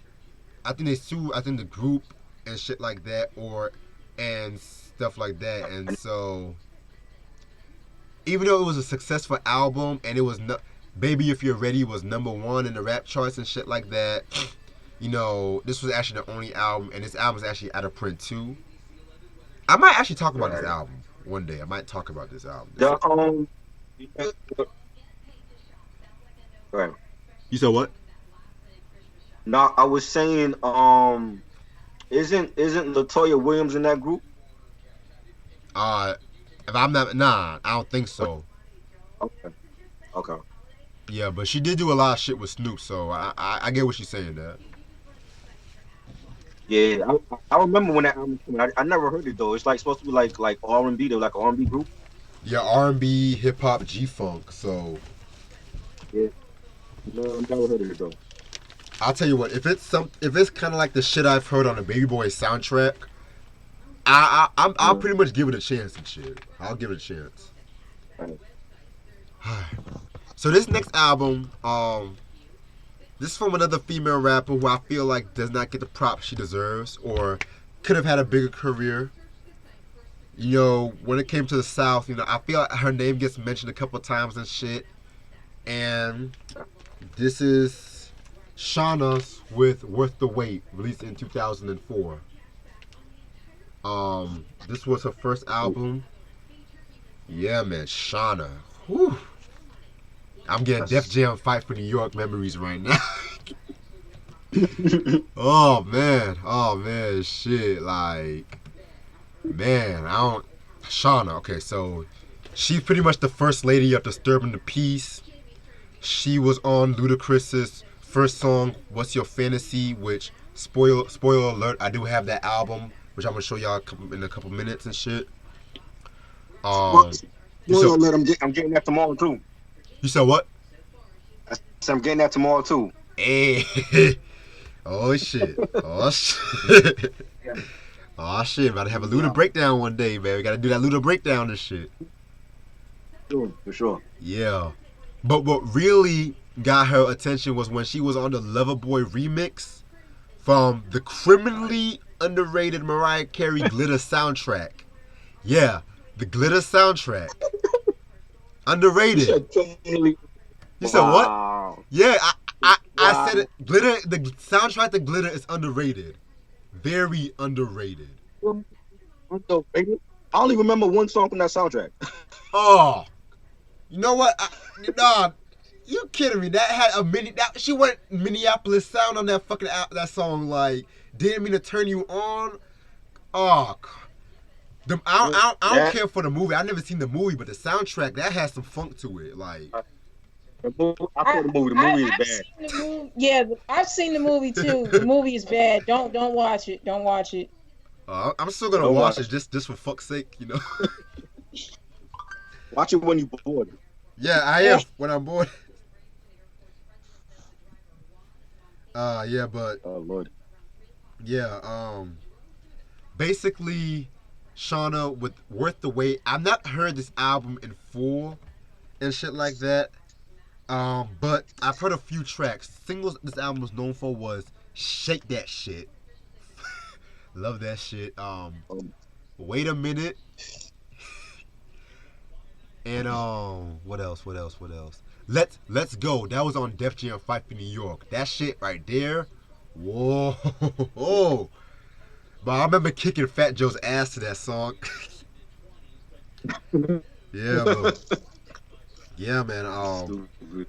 But yeah, all I'm just gonna say right now was Ludacris did it wrong, but I'm gonna get more into that when I talk about this album. Yeah. Cause expect a review on this album in 2020. Oh. All right. Yeah, I'm getting goosebumps right now. This next album, I'm kind of getting goosebumps at the moment. Cause this is actually from one of my favorite groups of all time. And I'm gonna sing you a couple lines and shit. I'm actually gonna do a little singing. Get ready. Yo, Tonight. Shalamar? Yep, but it's not the album I'm singing it from. It's actually from The Look. Oh. Yeah. Shalamar with the Look. Yeah. 1983 on Solar Records. This is the last album. And hear me once from the third incarceration, because I'm gonna explain that in a minute. Excuse me.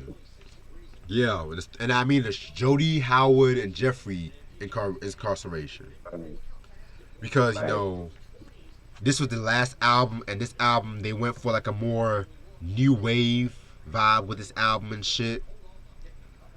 Singles album was known for was Dead Giveaway, Over and Over, Disappearing Act, and You Can Count on Me.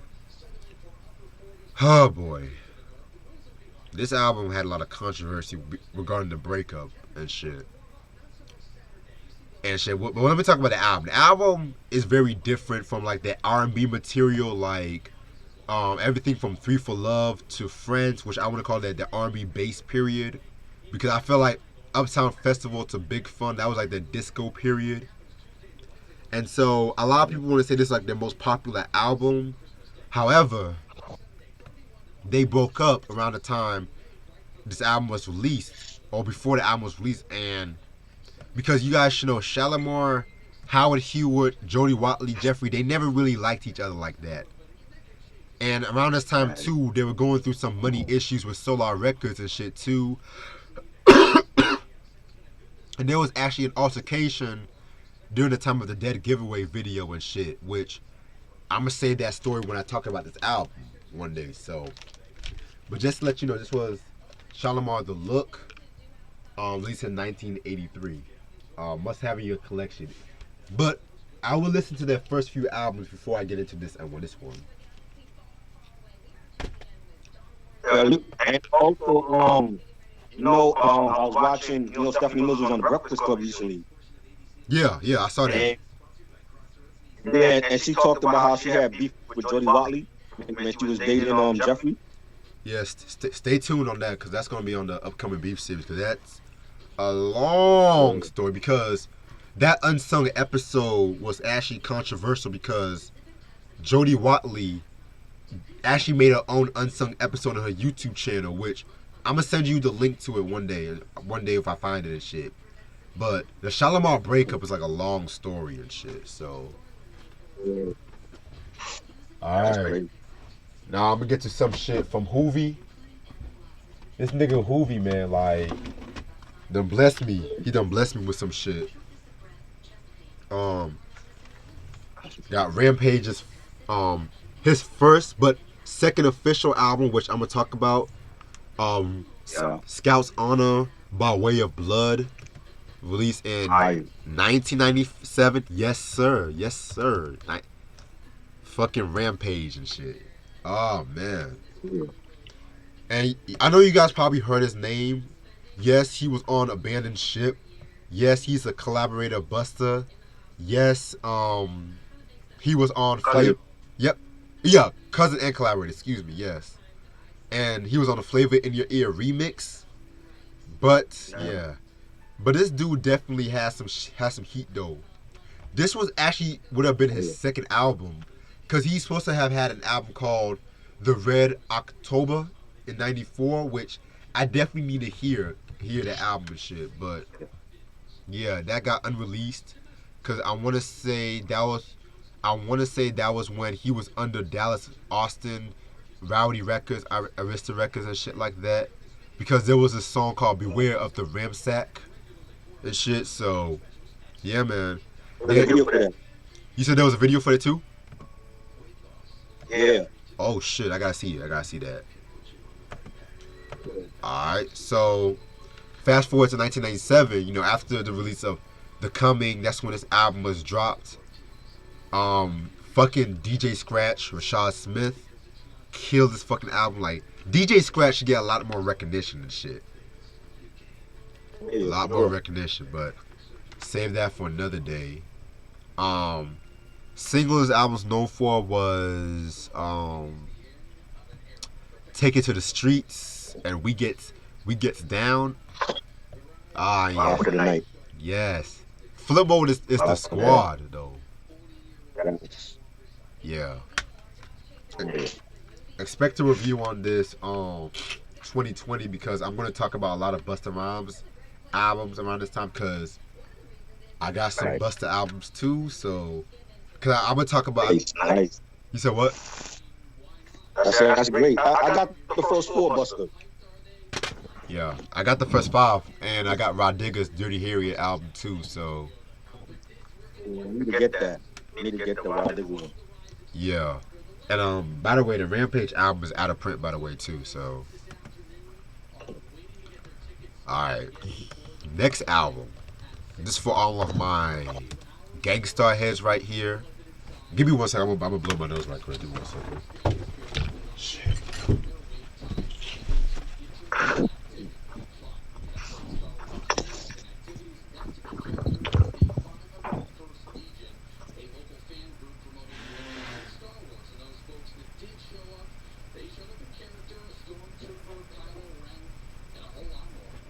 Sorry about that. But yeah. Next album for all my Gangstar heads, Bahamadia Collage. Yes. I did a review on this album years ago, and I had a burned copy of this album, but I'm just now getting the OG copy. I know, but this album was expensive for years and shit. But Hoovy hooked me up. Shout out to Hoovy. But Bahamadia, you guys should know she's a Gangstar and a Roots affiliate to be pretty much and shit, cause you know she's from Philly too.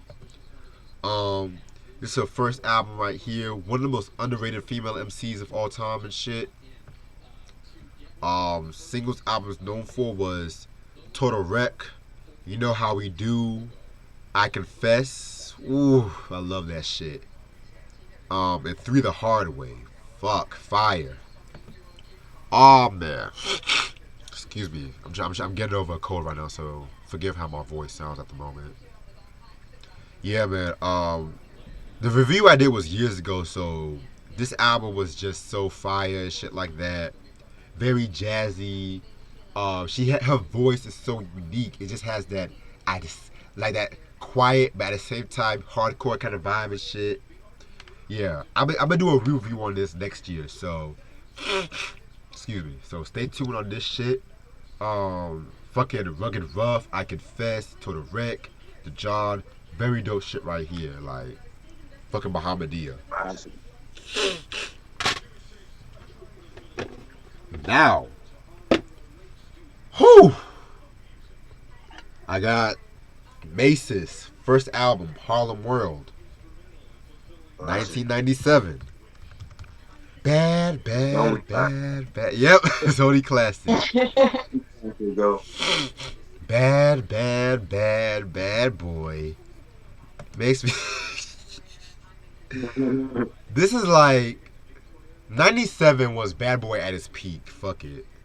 Life After Death, No Way Out. This album. Yeah. I mean, and I'm just gonna say this once and for all. This is a fire album. This is a classic album. Don't let this. This is, in my opinion, who the fuck is blowing my phone up, man? Like, fuck. In my opinion, man, like, when it comes to Harlem World and shit like that, this is pretty much my 5th favorite Bad Boy album and shit. A lot of niggas want to say Oh, Mace is just a commercial shiny suit rapper, but this was a nigga that was rapping with fucking Big L, Cameron. Fucking nigga that was down with the fucking Chewing Up the Corn and shit. Had DMX on the album. What other bad boy artist had DMX on the album and shit? I'm talking Rough Riders. Yeah, man. Singles albums known for was Feel So Good, What You Want, 24 Hours to Live, Hint Hint, my favorite Mace song, and Looking at Me. I low-key might do a review on this album before the year is over because I just feel like this album kind of gets unfairly hated on. This is actually good commercial, clean pop rap and shit like that. Mace with Harlem World. Fuck it. Yeah, I almost lost myself. I know what y'all. I know y'all Mace fans right here, or No, I was never a Mace fan, but I do admit I like some of his songs as well as him appearing on other people's songs. I gave him that. true. Okay. Hmm.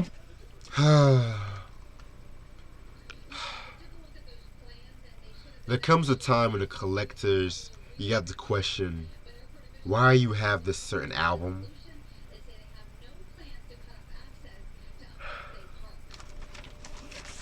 Let's get serious.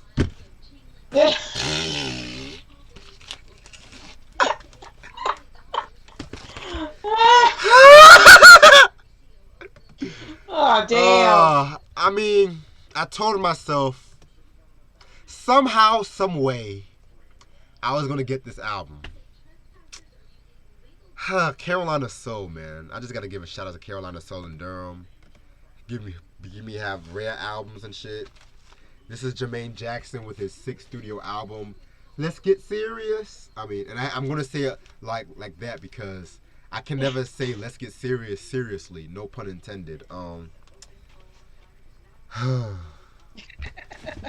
know Try's like, yes. This was the Stevie Wonder produced album and shit.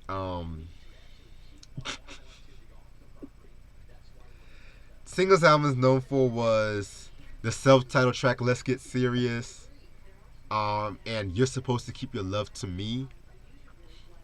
Yeah, man, this definitely has that early 80s R&B funk vibe to it and shit like that. This was pretty much his first successful album after the breakup with the Jacksons. So even though I like this album, I'm not gonna review this album because I feel like Dynamite was enough. So was solid. you said what? And I like the Dynamite album. Shit.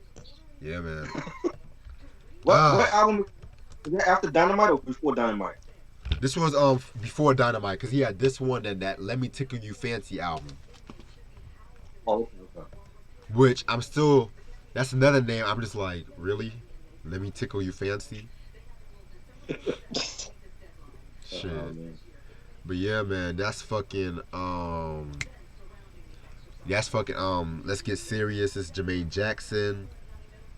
And I'm just gonna say, yeah, y'all know I got this album right here, Dynamite. We already reviewed this album like I think I want to say 2 weeks ago. So yeah. Alright, so that's all the vinyls I have in my collection. I'm gonna show y'all a few more CDs. I'm probably gonna go on until maybe about 6:15, 6:20 because I'm having like a lot of fun right now. What should I show y'all right now though? Cause That album we need to review one day too. which one? The Harlem World. Oh yeah, we're gonna do that before the year's over. Fuck it. Okay. Cool. I Yeah. Man. It will probably be like I have to figure out what like my Christmas schedule and shit because I know I gotta go to Christmas and shit, but you know my family gotta do my family. But let me show a good album.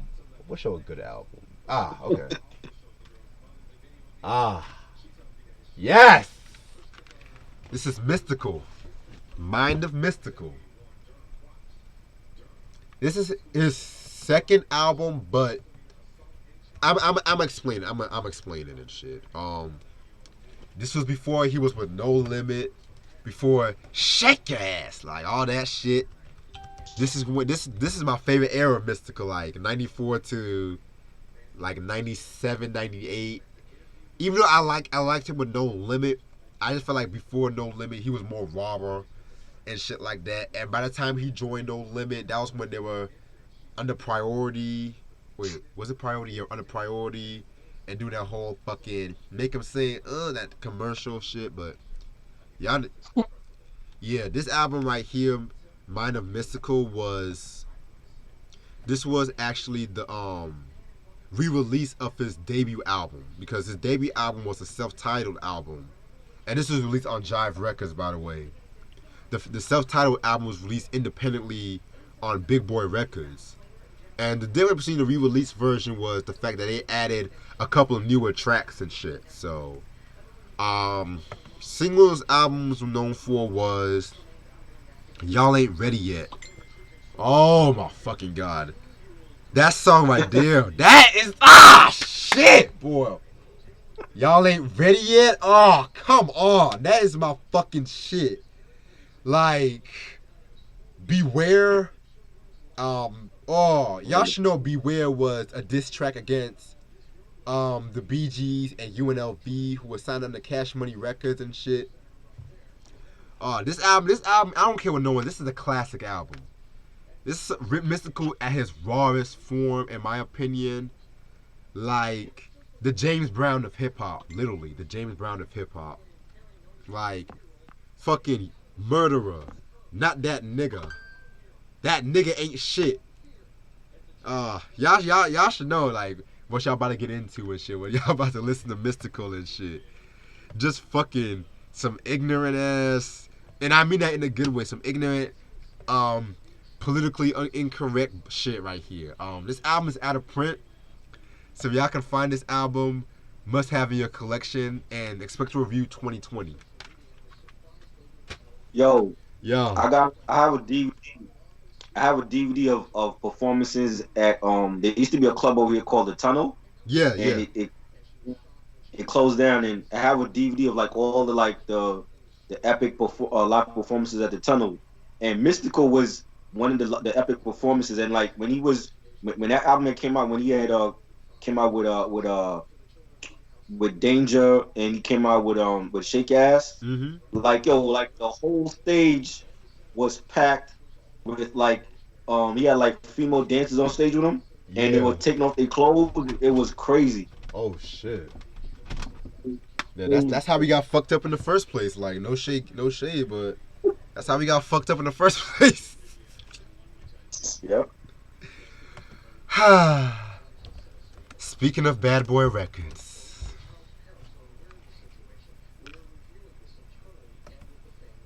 what trash you got off of Bad Boy? well, this is not trash. It's the No Way Out album. Classic. I love it. Oh yeah. And only good album. Only good Puffy album.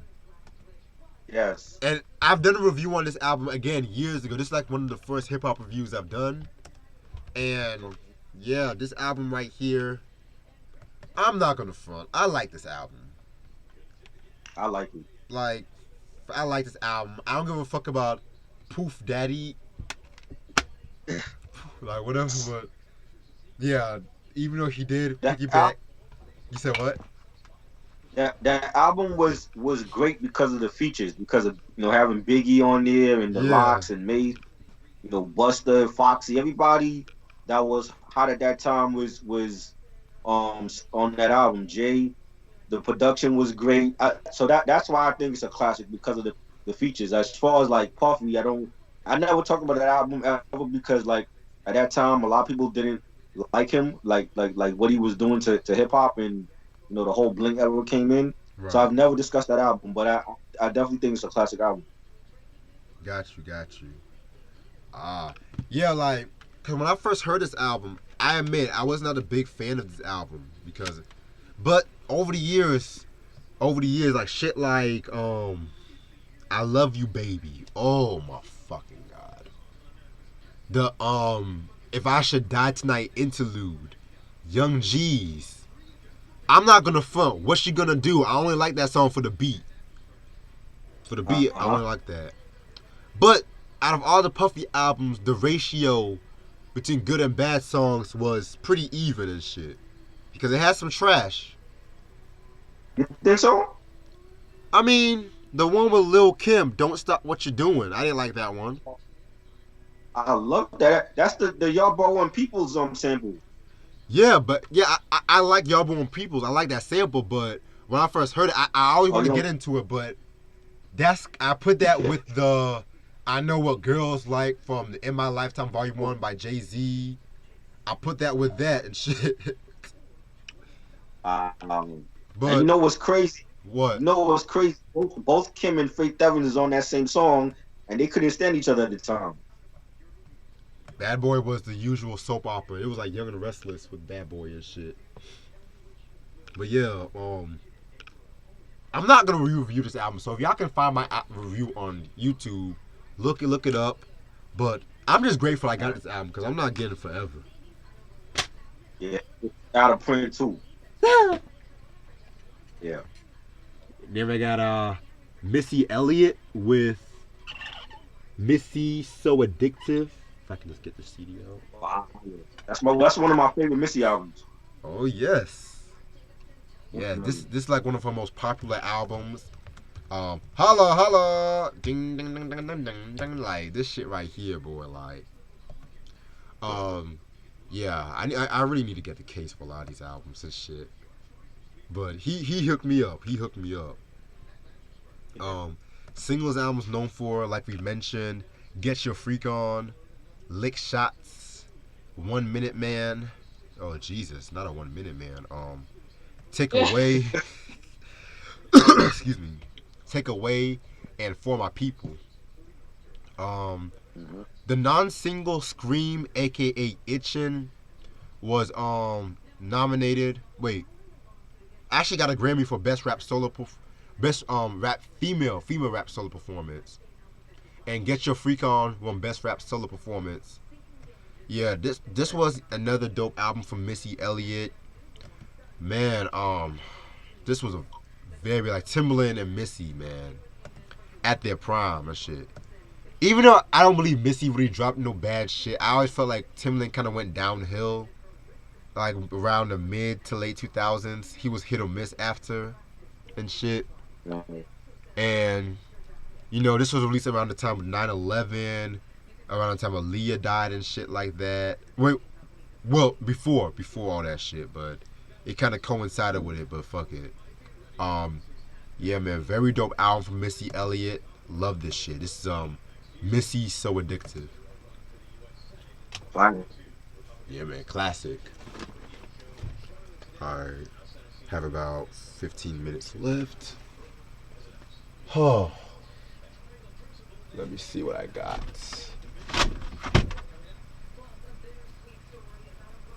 And I'm gonna save that one.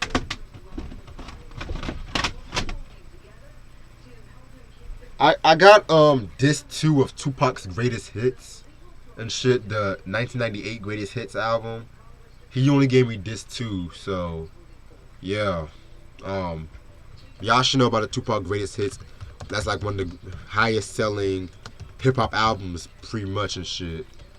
I need to get the full copy one day and shit like that, cause I'm not into greatest hits album, but that greatest hits album I do want, because that album has the original mix of California Love, Changes, Unconditional Love. That album has Troublesome 96. That's one of my all-time favorite Pac songs of all time. Yeah, man, I definitely need to get that greatest hits, but with this too, it has Troublesome 96, Changes, Dear Mama, To Live and Die in LA. Yeah, so this too of the greatest hits.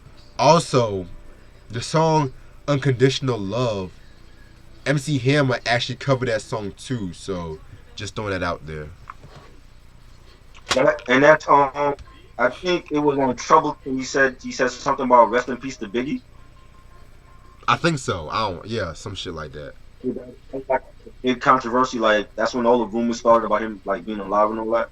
Oh yeah, Yeah, shit. So that was that. Then we get Drew Hill with Drew World Order. I never heard that one.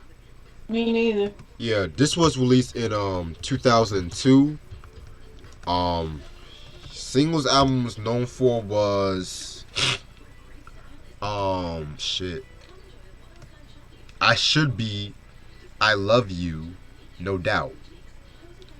Okay, so I'm just gonna put it bluntly. When it comes to Drew Hill, I love Drew Hill, even though Cisco kind of cringes me sometimes, but I love Drew Hill and shit. But their first two albums are like my favorites. Around the time they came out with this album, they were going through like a lot of controversy because in the summer of '99, Woody left the group to be a gospel singer and shit like that. And you know, Drew Hill was kind of going through a lawsuit around that time too and shit like that. They were going through like a lawsuit because of the fact that um because they were trying to get released from Island Records and shit like that. And then with this album, they signed into they were under the Def Soul imprint and shit like that. The Def Soul. And instead of the usual four members, we actually got like a quintet. I'm saying quintet, however you say it. And the fifth member is named Scola. Scola. I I think he's. I don't think he's with the group anymore though. He's not. Yeah, Scola. And this was the only album and the only album where all the members of Drew Hill is, including Scola and shit. Right. And so, this album, it was okay. It wasn't the usual Drew Hill sound I like. To me, they were at their best when it's like the R&B, smooth R&B. But this album, they kind of incorporate a lot of hip hop. Well, not hip hop a lot, but I'll put it. They had Nari on the album. That's all I want to say. I remember that. Yeah. I remember that. And so, I think at that time he was signed to Def Jam too. yes, he was. Yeah, that's why they put him. Yeah. So yeah. So this is Drew Hill, Drew World Order. I want to say this album is out of print because the album didn't sell too well. So y'all can find this album. You have to be a Drew Hill fan to appreciate it. That's all I'm gonna say. Oh Lord. All right. Y'all gonna laugh. Again? Ashanti's first album. Oh Lord. I love Ashanti. Ashanti's a beautiful woman. I just never really cared for her singing though. Oh baby, oh baby, oh baby. Oh my god. Yo. I'm not the biggest Ashanti fan, but this album did have some dope cuts. I'm gonna be real with you. I did like some songs off this album, and I might give it to one of my friends and shit too. So, yeah, y'all should know who Ashanti is. She's the first lady of Murder Inc. and stuff. She was originally discovered by Diddy and shit like that because she was originally under, Diddy and Biggie and stuff. But as usual, it was a bad contract, and she didn't sign a Bad Boy Records, so she signed to Jive Records. But as usual, Jive wanted to make. This is around the time when Jive was trying to make every artist into a pop singer. So, so she got into school and whatnot, and she took some time for college. She put her name back out there, and that's when she hooked up with Irv Gotti. Now, Irv Gotti and Ashanti had a thing going on, but we're going to save that discussion when I talk about the album, or whatever, if I want to talk about the album. Shit, I'm so messy today. Fuck it. I had a bad day. But, This album was released in 2002. Singles album was known for was Foolish, Happy, and Baby. I love that song Baby and shit. I like those songs. I Yeah. like Foolish. Yeah. Yeah, man. But yeah, Ashanti, man. I mean, I I like this album. Don't get me wrong, but at the same time, I'm not the biggest Ashanti fan. So, yeah. But And- I mean, she was a pop. You could say she was pop too because like she was all over TRL back in the day in Oh, the yeah. 2000s. Oh yeah. I look, she was considered like pop and R&B, and she was doing her thing. Like I got to give her a prop. She was doing her thing when Britney Spears was hot, and with Christina Aguilera and Mandy Moore and all those pop singers was out. You know what I'm saying? And I like some songs off of that album. You know what I'm saying? Right. And I think Irv Gotti need to like just do the Murder Inc. tour and not wait for it because she's not gonna come back to Murder Inc. Man, she never gonna come back to Murder Inc. She ain't coming back. Shit. Yeah, man. Ashanti. Okay. I'm gonna go for about 10 more minutes. I'm gonna do this shit for about 10 more minutes and shit. Oh. Y'all gonna laugh. We've been laughing. Nah. Y'all gonna bust a gut laughing this time. No. This is Jaquan with Hood Hop. Yo, this nigga legitimately gave me. You got wow. Hell no. I had to show y'all this for a laugh. For a fucking laugh. Oh my god. Everybody in the club get tipsy.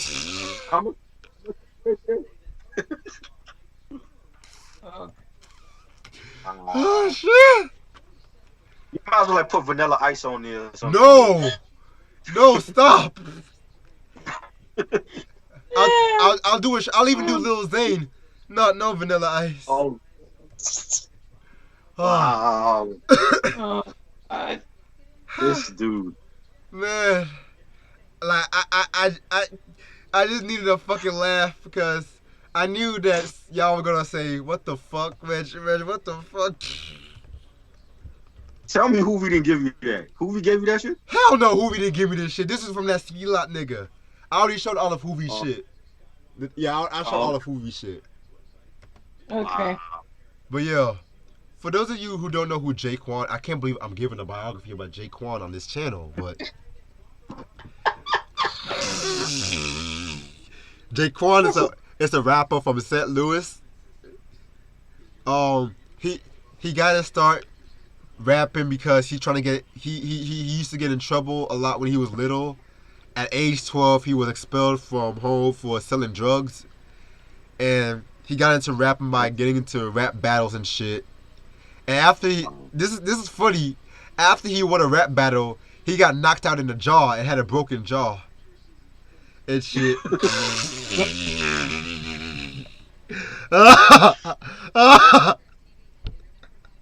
It just keeps getting better. And so he wrote a song from the song "Everybody in the Club Get Tipsy."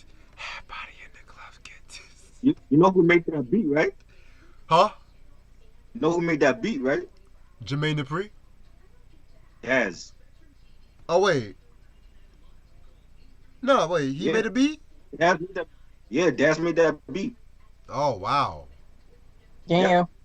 And that beat wasn't for I forgot who it was for. It wasn't for Jaquan, but he ended up giving it to him.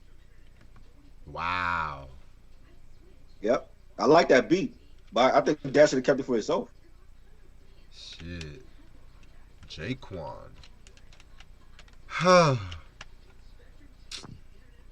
Yeah, he's a one-hit wonder from So So Def.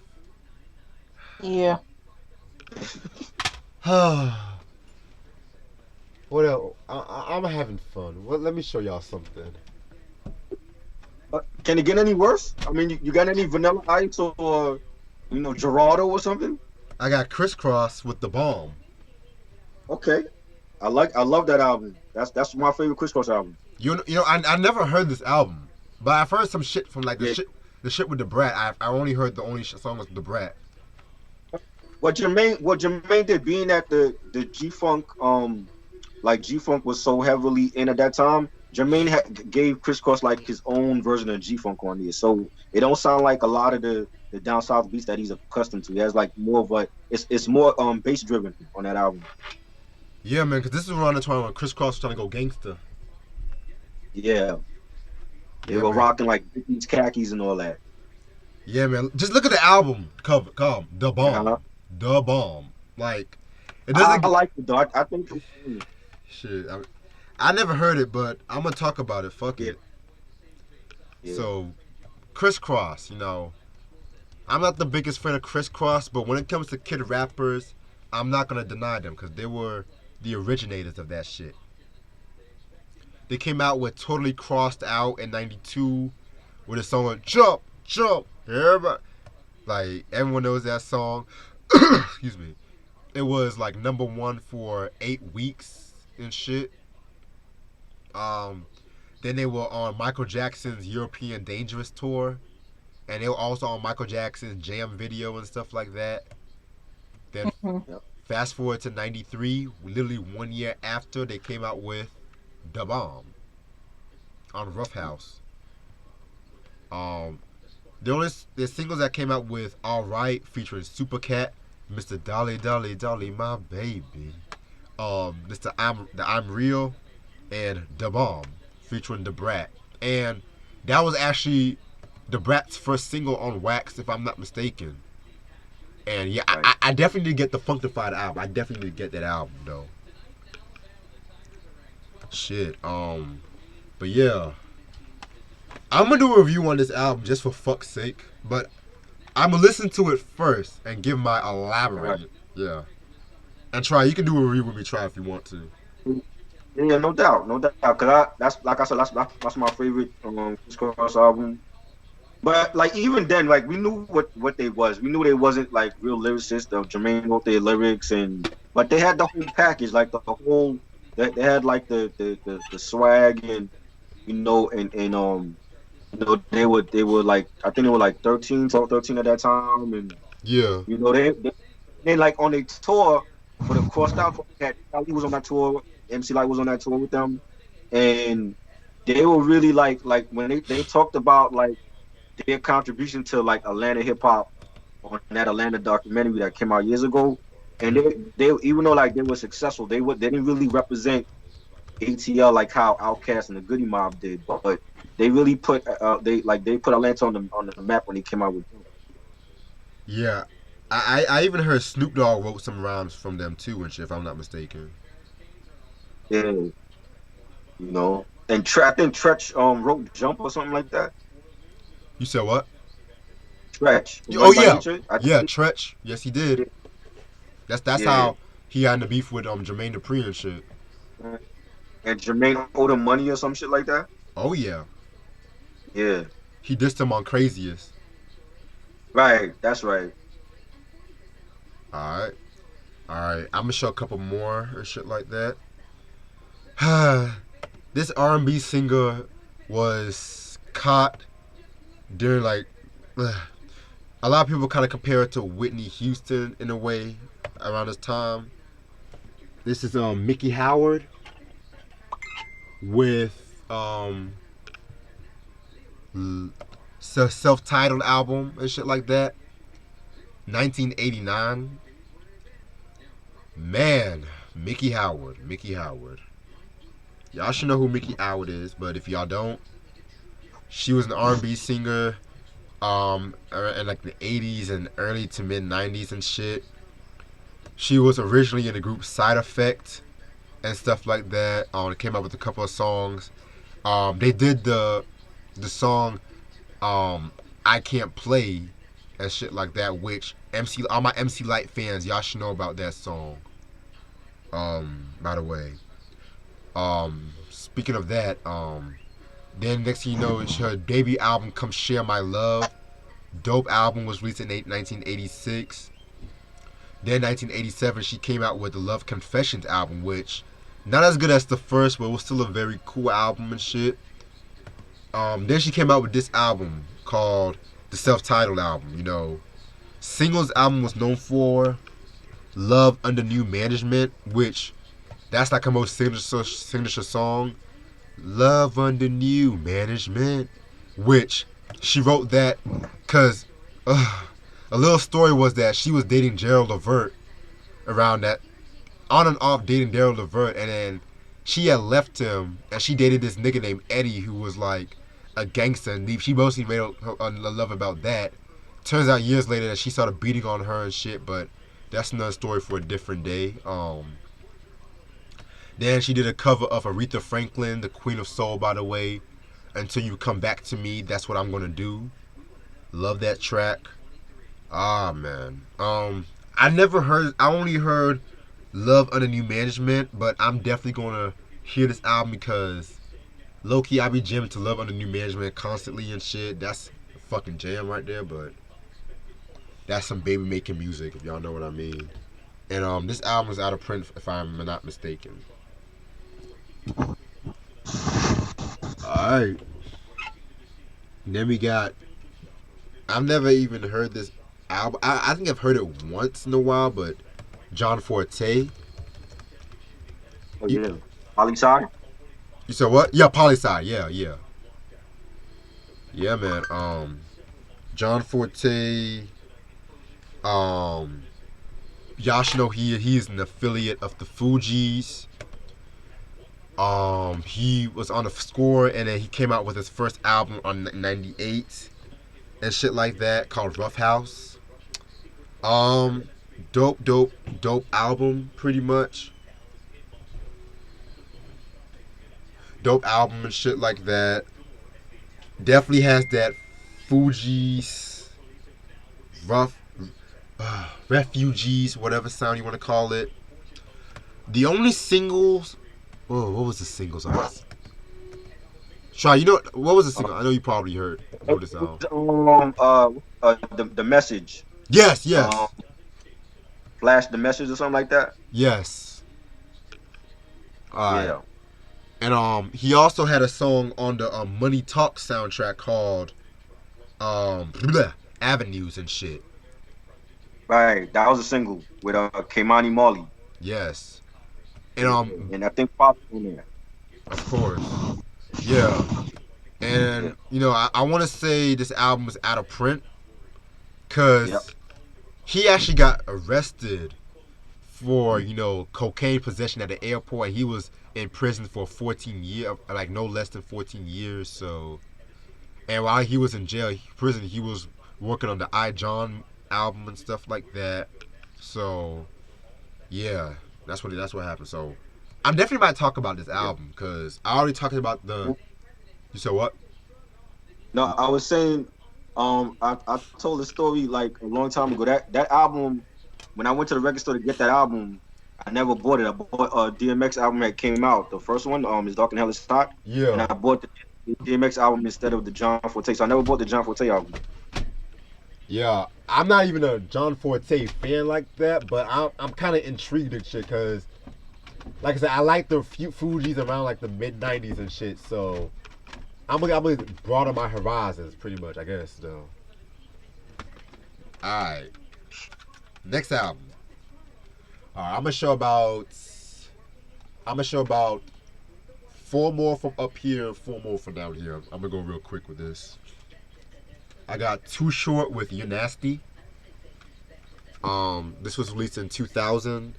I had to put this here because I didn't recognize what this. I had to actually put this album in a laptop because I was like, okay, and shit. Right. So it just has Too Short getting it on with the female and shit, you know. This was released in 2000 on Jive Records and shit like that. This was post-retirement. Too Short, pretty much. Singles album was released was Two Bitches and You're Nasty. Yeah, man, like classic Too Short. But yeah, I've never heard this album.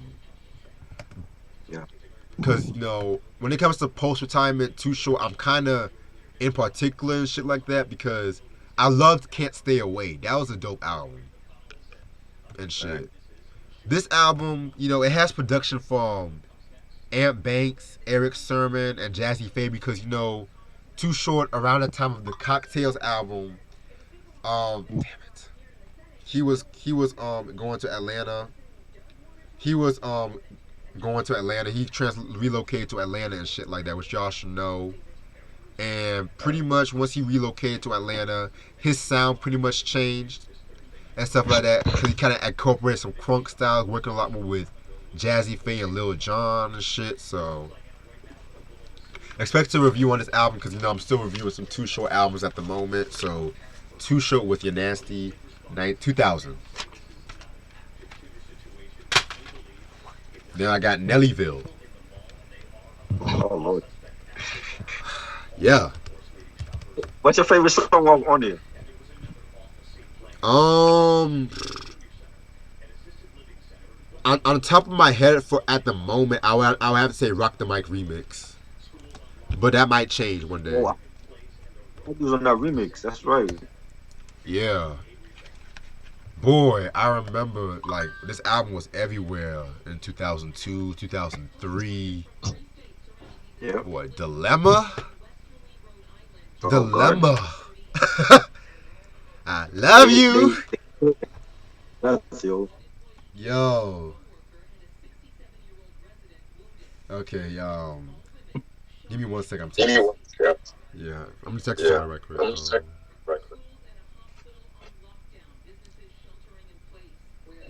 But yeah, when it comes to Nellyville, this album right here was very influential in his career because a lot of people want to say this like his breakthrough album because he came out with that Pimp Juice, the Scent Lunatics was popping, Work It, Hot and Her, like everyone, Air Force Ones. I mean, this album was everywhere in 2000. Like I'm telling you, sing like number ones, Hot in Here, Dilemma, Air Force Ones, Work It, Pimp Juice. I mean, this album was. I'm not gonna front. It's a solid album. I'm not gonna front. It's like his last good album. Even though I know I don't have like a lot of Nelly fans here, but the back cover is fly as fuck. That's fresh as fuck though. Yeah. So this is Nelly with Nellyville. 2002. All right. I'm gonna go with these real quick, but I got Shantae Moore, The Moment Is Mine. This was Okay. 1998. Shantae. I want to say this is like her most successful album, cause this was the album that got that Shantae's got a man and shit. Remember that? Yeah. Yeah. Yeah, everyone knows that song. Then it got the other song, I See You in a Different Light, featuring JoJo Haley. Yeah, man. I've never heard this album in full, but I've heard a couple of songs and shit. Shantae's Got a Man, I've heard. If I Gave Love. Mm-hmm. Yeah, man. Definitely gonna talk about some Shantae more in the future. So everyone knows that Shantae's Got a Man. So that's what I'm gonna say.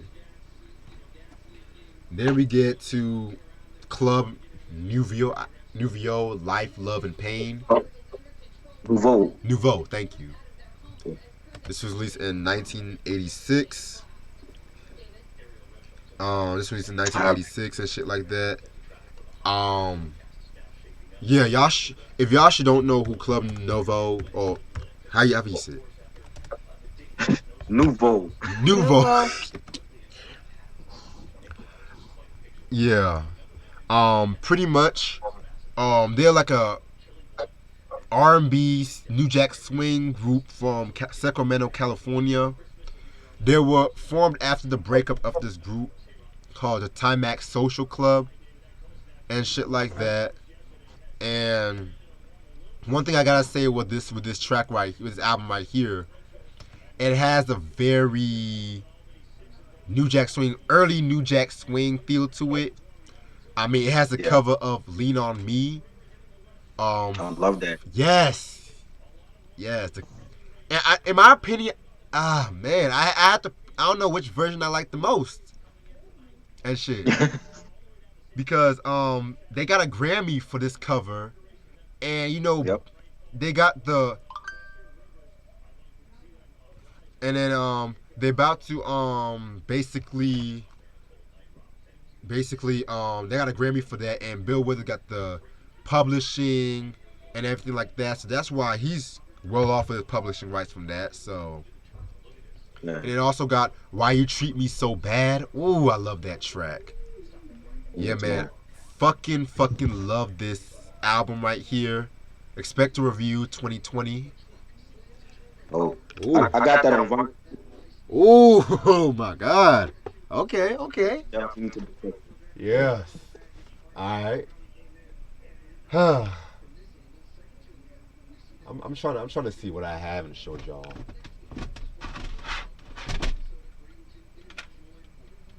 Okay, I'm not saying that. We got Queen Latifah with "Order in the Court." This That's is a dope album.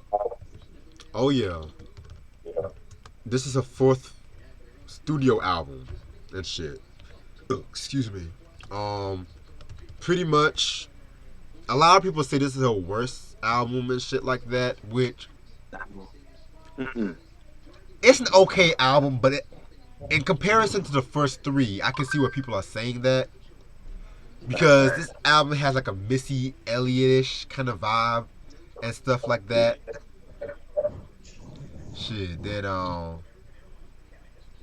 basically what I got from this album and shit like that was it was pretty much a tribute to Tupac and Biggie and stuff like that. 'Cause from what I looked up, singles album was known for was damn.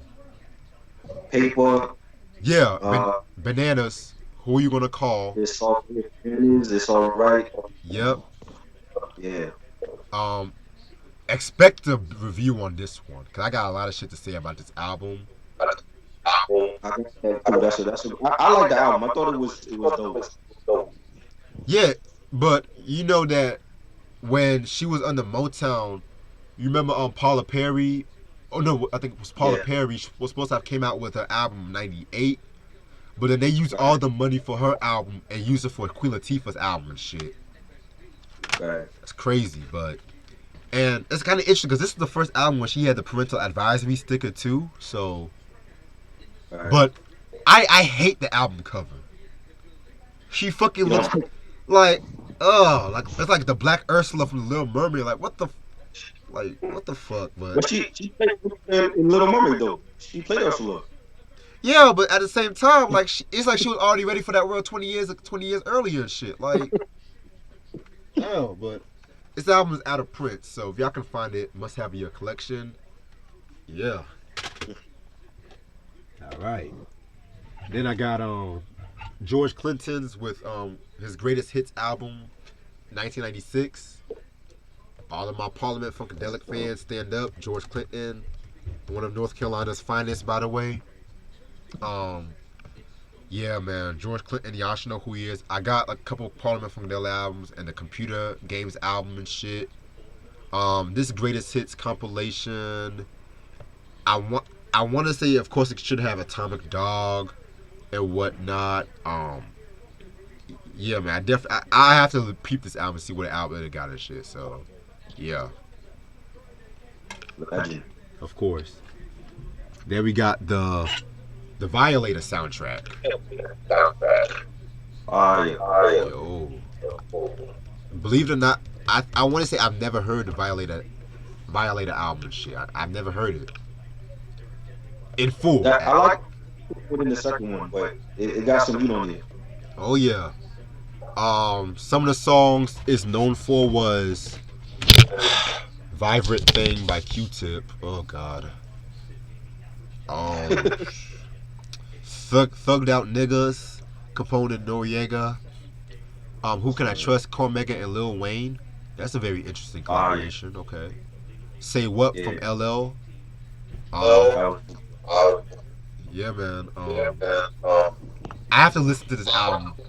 I gotta listen to this album and shit. I think you like it. It's a lot of great production and good artists on here. Okay, bet. Yeah, All Mob right. Deep, Beat Nuts. Yeah, I see. Beat Us and Scratch did some work. Mm-hmm. Yeah. All right, so fuck it. I'm gonna show about 4 more albums and shit. Oh fuck. Okay, like I mentioned before, Ludacris back for the first time.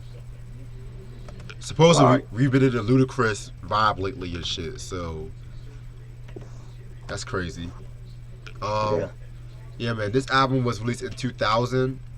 A little story. I actually caught this album from Amazon, but when I found this album was in the CD lots, I was like, oh shit, damn. So I'm gonna sell one copy of it. This actually was a re-release version, just like the Mystical album, a re-release version of his first album called Incognito. That was independently released under DTP Entertainment, which of course became Disturbing the Peace and shit. So that was released in 1999, and then fast forward to 2000, you know, they got this distribution deal from Def Jam South, which was owned by, of course, Scarface. And of course, that's how this album came out, which was pretty much his breakthrough album. Like I mentioned earlier, singles album was known for was "What's Your Fantasy" with Shawnna, Southern Hospitality. Oh my fucking god! If niggas say Ludacris is not lyrical, listen to Southern Hospitality. Mm-hmm. And of course, Use a Hoe. Oh, use a hoe. Oh, shit, boy. Man. Oh my fucking god. This is gonna be a dope album to review. Yeah. Dope album to review and shit.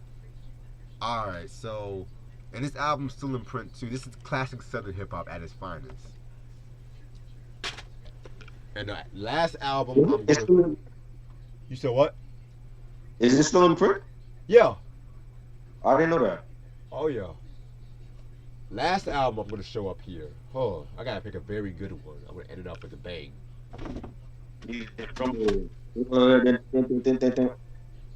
Yeah, last album I'm gonna pick up here. Drum roll, please. Okay, it's not an album, but it's. I'm just gonna show these because this is for my Method Man heads. It's the single releases of How High and You're All I Need to Get By. Wow, yeah. I'm not too big on collecting singles like that, but the only reason why I got these because it got the How High remix and shit, which I fucking love, and it, of course, You're All I Need. I got the Razor Sharp mix and the Puff Daddy mix. I mostly prefer the Razor Sharp mix and shit. And, yeah, but this is for all my Method Man heads and shit. So yeah, man, these collector's items. It's always good to get those singles because they're not on the album, so Right. you know. Like the only artist I would really get singles from, pretty much, on the top of my head was Prince, you know, Gangstar, Public Enemy, because B-sides were always dope and shit. Like, I had the opportunity on getting the Prince Scandalous Sex Suite album, but motherfuckers charge that shit for like $50. Oh shit. Oh yeah. Alright, and the last two albums I'm gonna show y'all. The first one is Brian McKnight's Anytime. Yes. Wow, yeah. Classic album. I know Ashley loves this one. This is Motown at its finest. Well, around the late 90s when it was under Universal, I want to say. This was pretty much his breakthrough album, I want to say, too. Singles albums known for, wait, not this was released in 97, excuse me, I messed up. He singles was You Should Be Mine, Anytime, The Only Macy's One. on. You said what? Macy's on that. You Should Be Mine. Yes, sir. Yeah. Anytime, which Man, let me tell you something, fellas. If you need to get your girl in and shit like that, I mean, anytime. That's like the perfect song where you just a nigga's horny but he don't want to fucking admit that shit. um, the only one for me and the Hold Me remix and shit. Yeah, this is a very dope album and shit. I know we were talking about doing a Brian McKnight breakdown one day and shit. So 2020 is definitely coming. That's what I'm saying. Yeah, this a little interesting fact about this album was the fact that this album was originally recorded in Mercury Records, but around the time this album was released, he was transitioning to Mercury into Motown. And anytime it was re-released by Motown and shit like that, once Motown got the rights and shit. And also, Mercury and Motown were both owned by Polygram Records. So, yeah. And this actually is his most successful album. So, Brian McKnight, anytime. Alright, and the last album I'm going to show y'all. Oh, let me see. I want to be a good one. Let me see a good one. Fuck it. I'm going to end off with a laugh. I don't know how y'all would feel. MC Hammer, please don't hurt him. Yeah. This nigga gave me MC Hammer, please don't hurt him and shit. Oh man. It's the artist I always see I'm not reviewing that he gave me a lot of, you know? Yeah, man. Please don't hurt him. Excuse me. Believe it or not, this is actually hip hop's best-selling album. Believe it or not. Wow. 8 million copies. Wow. The first hip hop album to be certified diamond. You can pretty much say this album was like a breakthrough for hip hop and shit like that, getting more in the mainstream and whatnot. But yeah, man, this was MC Hammer. This is his second major label studio album, but his third record overall on Capitol. Of course, You Can't Touch This. That was the biggest single off this album. Well, let me make it clear. You Can't Touch This is not Hammer's most successful song. Because he had other songs, believe it or not, successful than You Can't Touch This, you know? But what was his most successful song? It was something from the Addams Family. The Addams Family song he did. The Addams Family theme song? That shit? Yeah. Oh, wow. I didn't know that. Oh yeah. And so around this time this album was released, he was gonna become one of hip hop's most dissed artists and shit. Everybody from Redman, DOC, Digital Underground, you know, they all dissing him.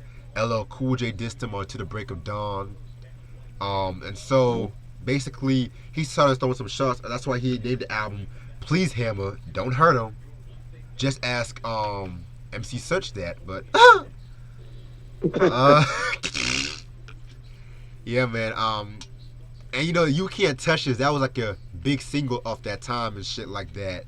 That Rick James, he was actually threatening to sue Hammer, but once he got that royalty check and stuff like that, you know, and then he was also sued by Felton Pilot and shit like that. And you guys should know Felton Pilot was a member of the group Confunction from the 70s and 80s and shit. And yeah, this is definitely MC Hammer at his prime and shit like that. Don't expect a review on this album, that's all I'm gonna say. One thing I want to say about Hammer is Hammer put on like the best live performances for rap artists. I agree. Like any show he was on, like whether it was like Jay Leno or Arsenio, any show he did, everybody on stage. If he had like 50 people on stage, they were either playing instruments or they were dancing or they were getting in the crowd and getting them hype. Everybody did something that they wasn't just standing around doing nothing, just being on stage. That everybody in his part of his crew was doing something, and that's one thing that I remember about like watching him growing up. Like he always put on a great live show, and you know, like as far as like for mainstream, he did a lot for mainstream for rap going mainstream and being commercial. So I give his props because he did his thing. He stole the only rap artist to have their own Saturday morning cartoon. Kid and Jay Z Play. never did that. And Kid and Play, but I mean like they were like a group, but Hammer was like the only rap artist solo wise to have his own Saturday morning cartoon, and he just blew up. But I think where he went wrong was like the financial problem, like giving money to people that didn't care about him and they were Right. just hanger-ons or whatever, Mm-hmm. and and dissing like legends in the hip hop community. I think that's where he went wrong, and that's where he fell off at. Because once you diss like Run DMC and Tribe and them, it's like the hip hop community gonna turn your back on you. So he fucked up doing that, but I think he's definitely a pioneer for rap at that time, and I definitely feel like he's a legend. But I just couldn't play his albums full. Like, yeah, there's only like a couple songs that I like him, but like a full Hammer album, I just couldn't do it. Yeah, the only album that comes close is probably the Funky Headhunter '94. Right. But yeah, y'all. Um, Yeah. But that's part one of the epic 2019 CD pickups, vinyl pickups, whatever. I still got a few more I'm gonna show, but I might show them probably this weekend. oh, I'm definitely gonna get me something to eat because I've been doing this for about 3 hours now. So this was definitely fun. Definitely fun. And just to end off the night, if I can find the vinyl and shit. when you doing part two, but I'll have my stuff by then. So Okay, bet. you know what I mean. All right, and this is Slick Rick's The Ruler's Back. If y'all wanna cop this album, make sure y'all look hard and shit. Cause I wanna say this album's out of print. So, damn, I gotta clean up this whole studio. I got like 8,000 CDs all over the fucking floor and shit. But yeah, man. I want to wish everybody a good night and stay tuned for more updates on this channel. Peace.